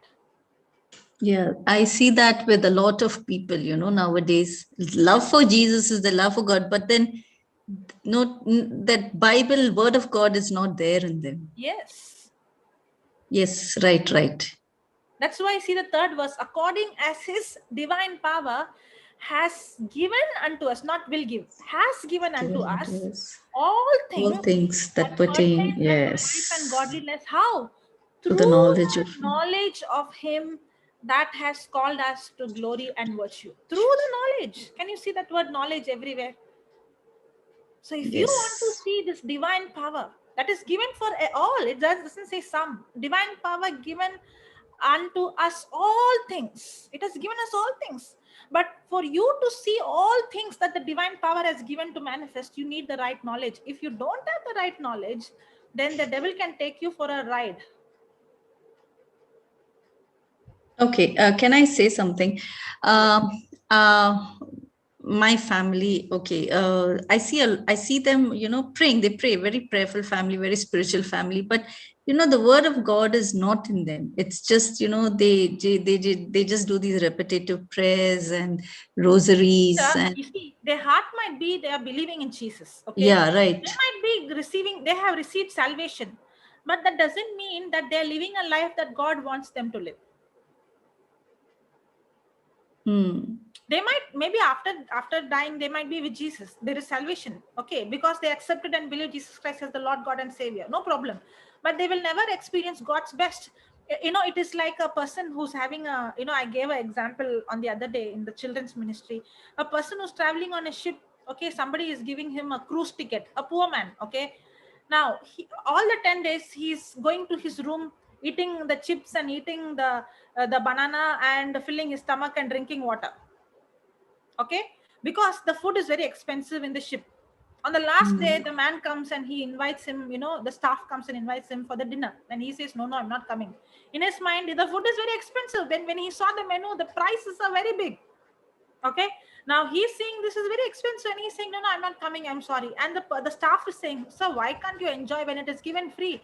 Then he looked at him and he's saying, what do you mean? It's free? Yeah. Sir, can you give your ticket? Then when he takes the ticket, the man who gifted him the ticket, it's written there in small line, all meals are included. He already paid. Even though he paid it, the whole journey, he went for the journey, but the whole journey, he lived without eating, even though it was given to him freely. Yeah, right. That's how we are living in the planet Earth. We don't even know the right knowledge. It is written there in the Bible. It's all given. That's where we saw the divine power that's given unto us, given us all things that pertains unto life and godliness. We just now read all things that it's given. It's there. The ticket also is there. It is written also.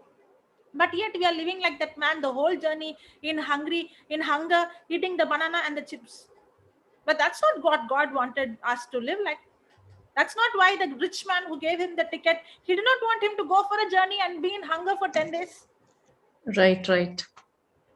So I Yeah. can go to heaven, but I will be going like that man who went on the cruise after this journey in this planet Earth. After going to heaven, I'll be saying, Jesus, I did not know you paid everything, and I was living with sickness. I was living in poverty. I was living like a beggar. My own ignorance, Yes. Yeah, right. because I did not have the right knowledge. They do not know the gifts freely given to us by God. Yes. Praise God. Praise God.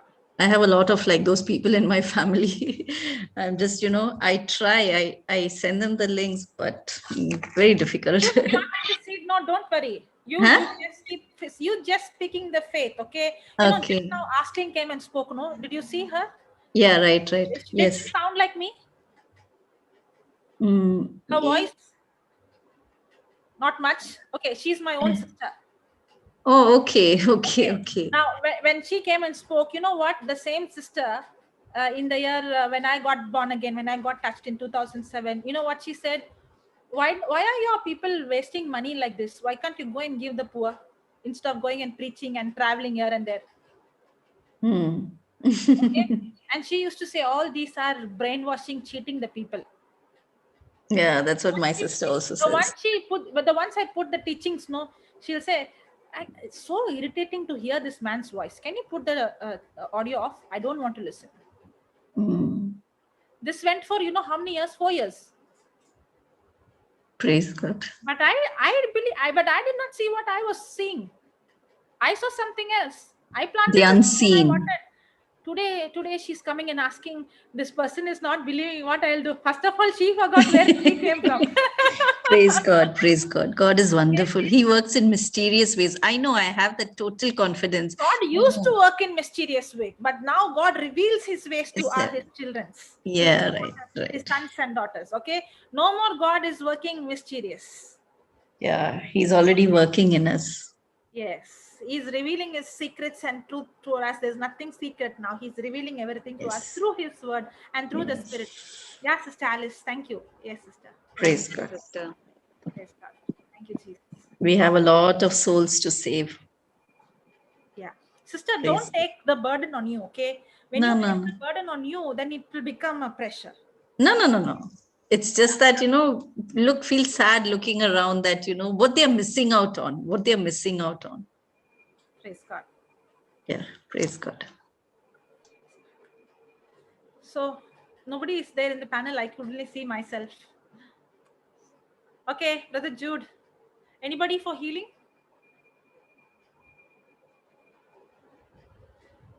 Anybody there? Co-hosts? Sister, I'm on call. Okay, I have my son's father. My son's father, sorry, my son's friend's father. Sorry. Father. I was thinking, what is that son's father? Sorry.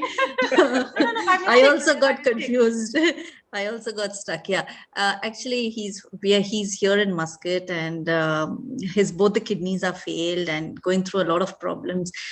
He's supposed to have a dialysis for thrice a week, but because of the situation and the financial problems, he's doing it twice a week. His health is not doing well. Children are not, they've stopped their studies because of the financial problems. So if you could please put them in prayer. Okay, I'll His pray. name is Francis. Now, all that you said, you reverse it and start saying that he's healed. Healed, yes. Perfectly. The family is blessed. They have received the gospel. Their eyes are open. Yes. They're walking in faith. They're woman of God. The family is blessed. Now you start speaking your faith. Amen. So speak. The Holy Spirit will do the rest. Thank you, Jesus. Father. Thank you, Jesus. Lord, I bind that spirit of infirmity, that spirit of unbelief from this family. In the name of Jesus, Lord, I speak brand new kidneys right now. I speak kidneys be healed completely, be restored completely in Jesus' name by the power of the Holy Spirit. Amen. Thank you, Jesus, for sending the right laborers into their life as their eyes are opened, Lord. Thank you, Jesus, as their spiritual eyes are opened, the gospel is preached, and they received the salvation, they received the truth. And the family is completely set free from every curse, every bondage. Thank you, Jesus. Father, Praise the you, whole Lord. family is saved. We believe it. They're completely Amen. healed. Thank you, Jesus. I speak life into his body. His body is healed, restored in the name of Jesus, and all the reports are normal in Jesus' name. Amen. Amen. Amen. Thank you, Lord. Praise you, Jesus. Thank you, Jesus. Praise God. Hallelujah. Thank you, Jesus. Pray in tongues, sister. Okay, because the Bible says when you do not know what to pray, how to pray, the Holy Spirit himself intercedes. Sure. Yes, yes. Praise Lord. Praise God. If nobody is coming, then we can close. Brother Jude, over to you, or Sister Jessie, over to you.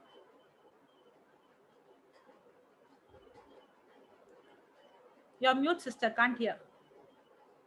Only lip movement. Sorry. No problem. I was away. I think Sister Pauline have a question, I think. Sister Pauline, I gave you unmute. Is it coming? Okay, I'll give again.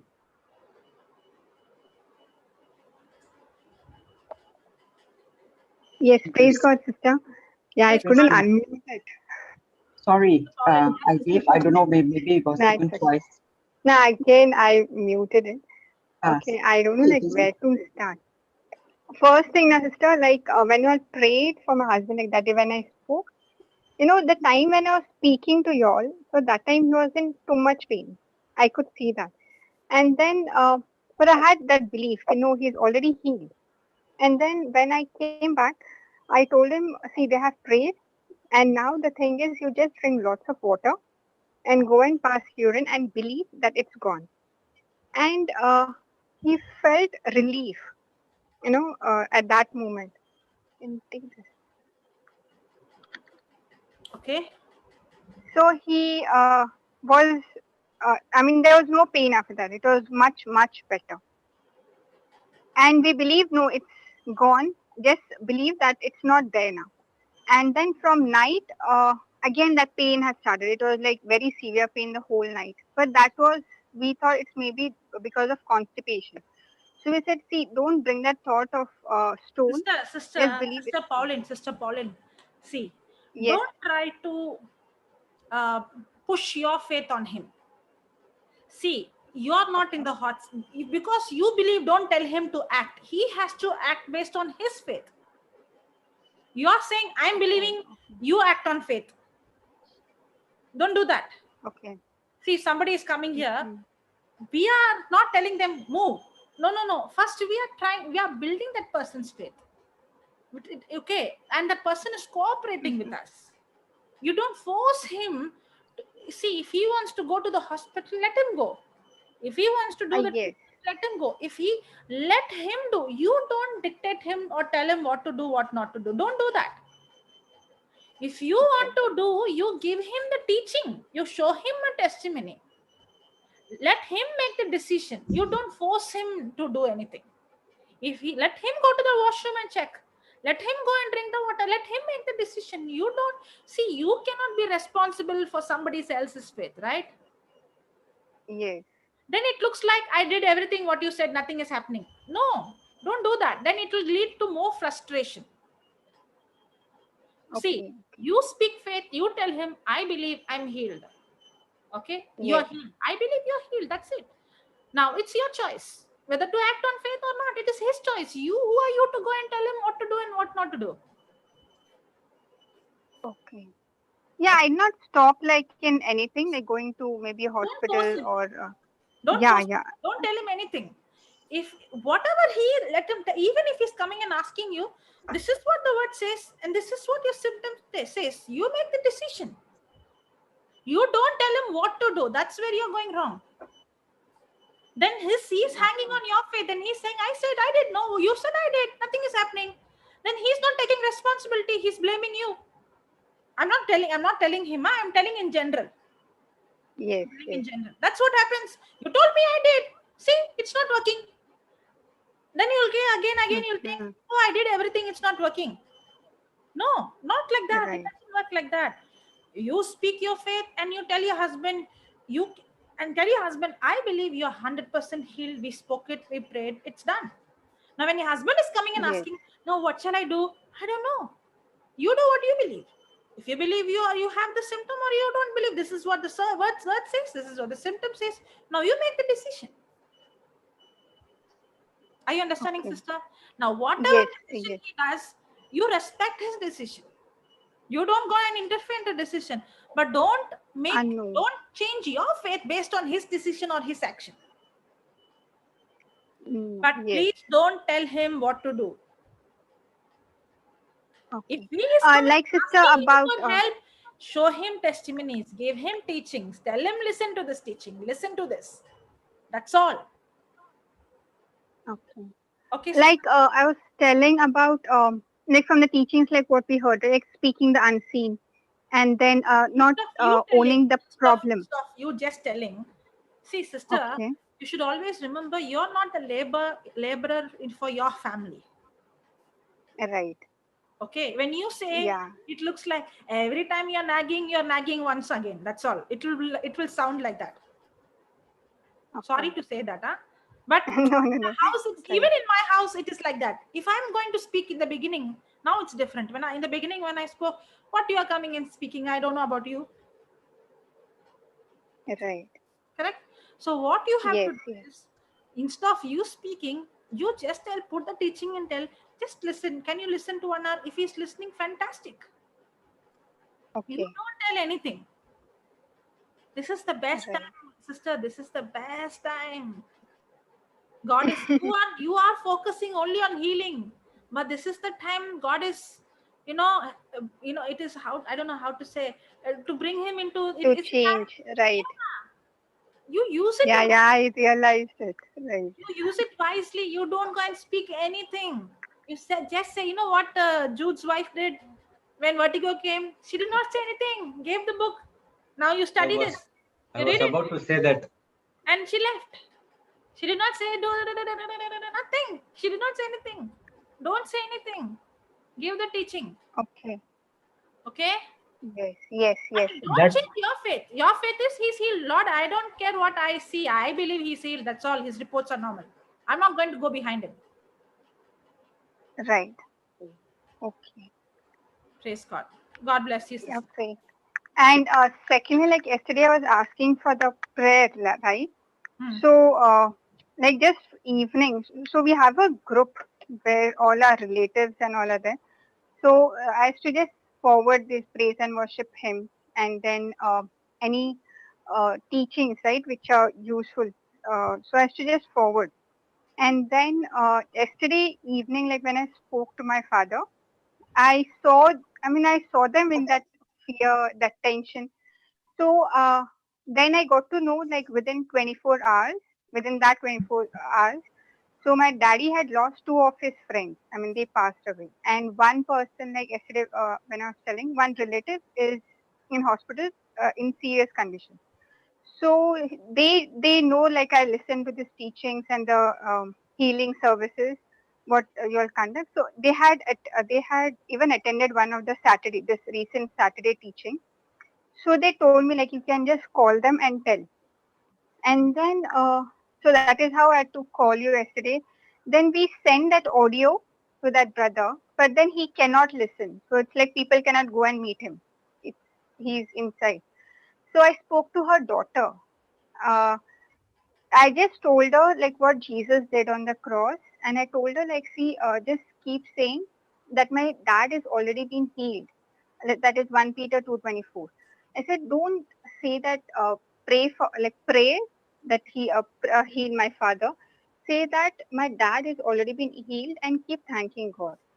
So she not paid that much attention, maybe because she was getting many calls and people keep saying the same thing, right? Like pray. So I just told her these things and we sent her that audio we had sent. And even the teaching on healing, there is one more teaching, healing and deliverance, 20 minutes teaching, like in the last time when you were telling. So that one teaching we sent. And I told my dad also, like, you can just keep saying that he is already been healed. So I said, okay. Praise God. Because so I was not understand like how to convince. So now actually the today's teaching was exactly what I wanted. Many from this few days, right? Whatever I'm thinking the previous day, the next day I'm getting all the answers. And some other person comes in, and today also yesterday I had the same thing in my mind. I'll ask if in case, because I feel that peace, that happiness inside me, right? So from the time I'm listening to this teaching. So that thought comes to my mind, I want the same. My family also should feel. So I was like, what am I supposed to do? But then today, when Sister Jansi was asking all the questions, I got all the answers. I'm like, okay, so the teaching, I got all the answers what I had in my mind. Praise God. Praise Okay. God. Thank you, Praise Jesus. God. One person's question gives answers to many, yeah? Yes, Amen. yes. Thank you, Jesus. Yeah, Yes, Sister Sister, Clara thank has you. come. Praise God. Thank you, Sister Pauline. Thank you, Sister. Sister Clara has come. Did anyone give unmute? No, I did not give. I just wanted to share something with that sister who just spoke. What was her name? Sorry, I didn't get her name. Sister Pauline. Sister Pauline. Sister Pauline, don't worry. Co-host, okay? Yeah, sister. If one person in the household is saved, the whole family is saved. Praise God. Praise God. When one person believes, Believes the whole, when the person believes, he's saved. Yeah. And when the family believes, the family is saved. Believing is important. Because Yeah. in the kingdom of God, nothing will happen by force. Yes. There is a choice, the decision that we have to make. Yes, right. Praise God. But one person believe will impact the family so that they also will come into the belief. Because I'm seeing it in my family. You know, my children are taking baby steps. My husband is there. It's just there. So it has to come into, it's there. It's already done in the spiritual realm. It has to come. It has to come in. So don't worry. Praise God.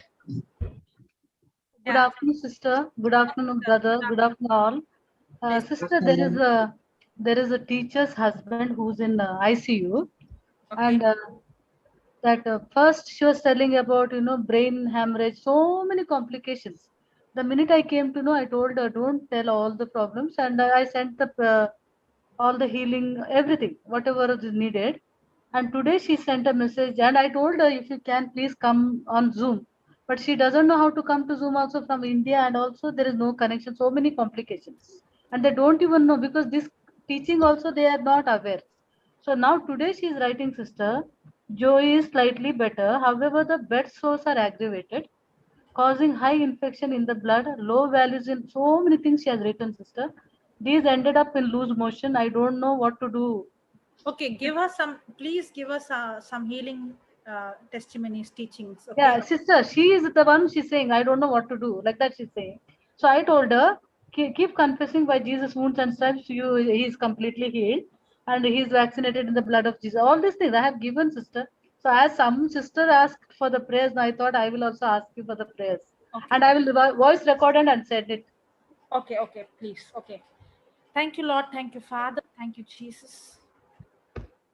In the name of Jesus, Lord, right now, just like how you spoke the words and the centurion servant was healed, wherever this person is right now, in the name of Jesus, I speak faith and life into his body.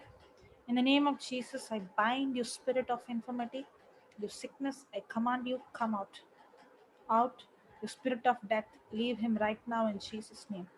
I speak to you, brain, right now, be healed, be restored, be recovered. In the name of Jesus, by the power of the Holy Spirit, life of Jesus is flowing into your brain, into your body right now. Right now, I command the whole body be healed, be recreated. I speak a creative miracle in Jesus' name. Thank you, Holy Spirit, for this creative miracle. Thank you, Father. Right now, I speak to the lungs, to the brain, to every internal organs. Be healed, be recreated, be reconstructed in the name of Jesus by the power of the Holy Spirit. Thank you, Jesus, for this complete healing and complete restoration. Thank you for the supernatural miracle that all the reports are normal. In Jesus, we speak it, Lord. Thank you, Father. Not only healing, we also believe that this family is saved and they have received salvation. Thank you, Lord, that I bind that spirit of blindness in the name of Jesus. And I thank you, Lord, for sending the right laborers to preach the truth to them, that they have received salvation. In Jesus' name we pray. Amen. Amen. Amen. Amen. Thank you, sister. Praise God. Thank you. Thank you so much. Thank you so much. Praise God. Thank you. Praise God. Thank you, Jesus. Okay. Brother Jude. Praise God. Yes, sister. Yeah. We can close. Over on Somebody is there? If not, Clara. She just now she spoke, right? yeah, yeah. Anyone, brothers and sisters? For healing.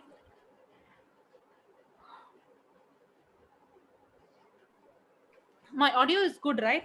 The fan sound is not coming, no? No, no. No. But the fan is on. Praise God. Praise God. Praise God. Yes. Sister Jessie. Closing. Okay. Yeah. In the name of the Father, and of the Son, and of the Holy Spirit. Amen. Daddy, we thank you, we praise you. Jesus, we thank you, we praise you. Holy Spirit, we thank you, we praise you.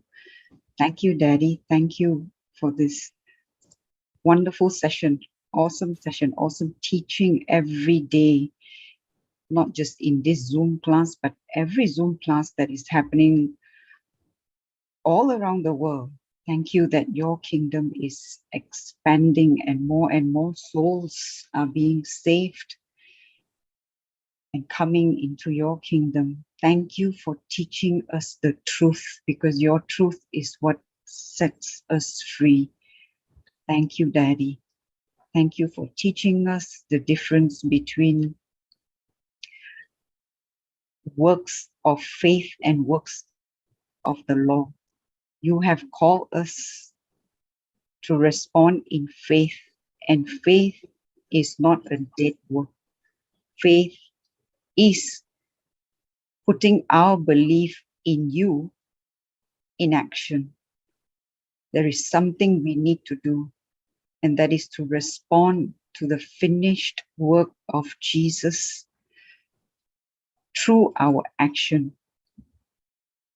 believing and agreeing and laboring to agree with your finished work, Jesus' finished work on the cross. It is never about what we do, but it is always about what Jesus has done for us. Thank you that your truth has opened our spiritual eyes. The eyes of our understanding are enlightened. We are no longer deceived into working on self-effort, doing things to get favor from you, to get right standing with you. No. You never want that. That is why you sent Jesus to die on the cross for us. Thank you, Jesus, for taking our place. You have done it all. We honor you. We give honor to you when we acknowledge what you have done for us and not try to do what you have already done. Thank you, Jesus, for this teaching over and over again, so that many strongholds in our mind, it's all in our head, in the mind, the wrong thinking. We believe this wrong thinking is cast out in the name of Jesus, is washed away by your precious blood and cleansed through your word, your truth. Thank you, Jesus. Thank you for this truth that you are imparting to us. And thank you, Holy Spirit, for the anointing that your word carries through the preaching, through Papa, Sister Jocelyn, Brother Jude, Sister Marina, Sister Florita, so many other preachers, teachers who are teaching us every day. And we thank you and bless all our participants and all our panelists who makes this session so enriching by their questions that we all learn. When they ask, you are teaching us your truth. You are opening the eyes of our understanding. Thank you, Lord. Thank you, Jesus. Thank you, Holy Spirit. Thank you, Daddy. We love you. We praise you. We glorify you. We worship you. In Jesus' most holy and precious name we pray. Amen, amen, and amen. In the name of the Father, and of the Son, and of the Holy Spirit. Amen. Praise God. Praise God. Thank you, sister. Wonderful. Thank you, Brother Jude. Thank you, Sister Jocelyn. Thank you you, all everyone. our Thank you, everyone. co-hosts, Thank you. panelists, Thank you, participants. sister. Thank you, brother. Love you all. Praise God. Bye-bye. Bye. Okay, live is stopped. Is it stopped? No, I have to give one. Okay. So 2:30 we have Tamil meeting. 3 o'clock we have Konkani. 5:30 we have Happy Family. 5:45 we have Kannada meeting. 7 o'clock we have Hindi. 7 o'clock we have Marathi. 9 o'clock, 8 o'clock we have Happy Family Children's session. 9 o'clock Sister Florita's English session. 11 o'clock it's 12 o'clock it's Melbourne. 6 o'clock Parenting with Word of God by Sister Aslin. And again tomorrow 9 o'clock we have Global Retreat followed by Healing. Thank you. Praise you, Jesus. Thank you all. God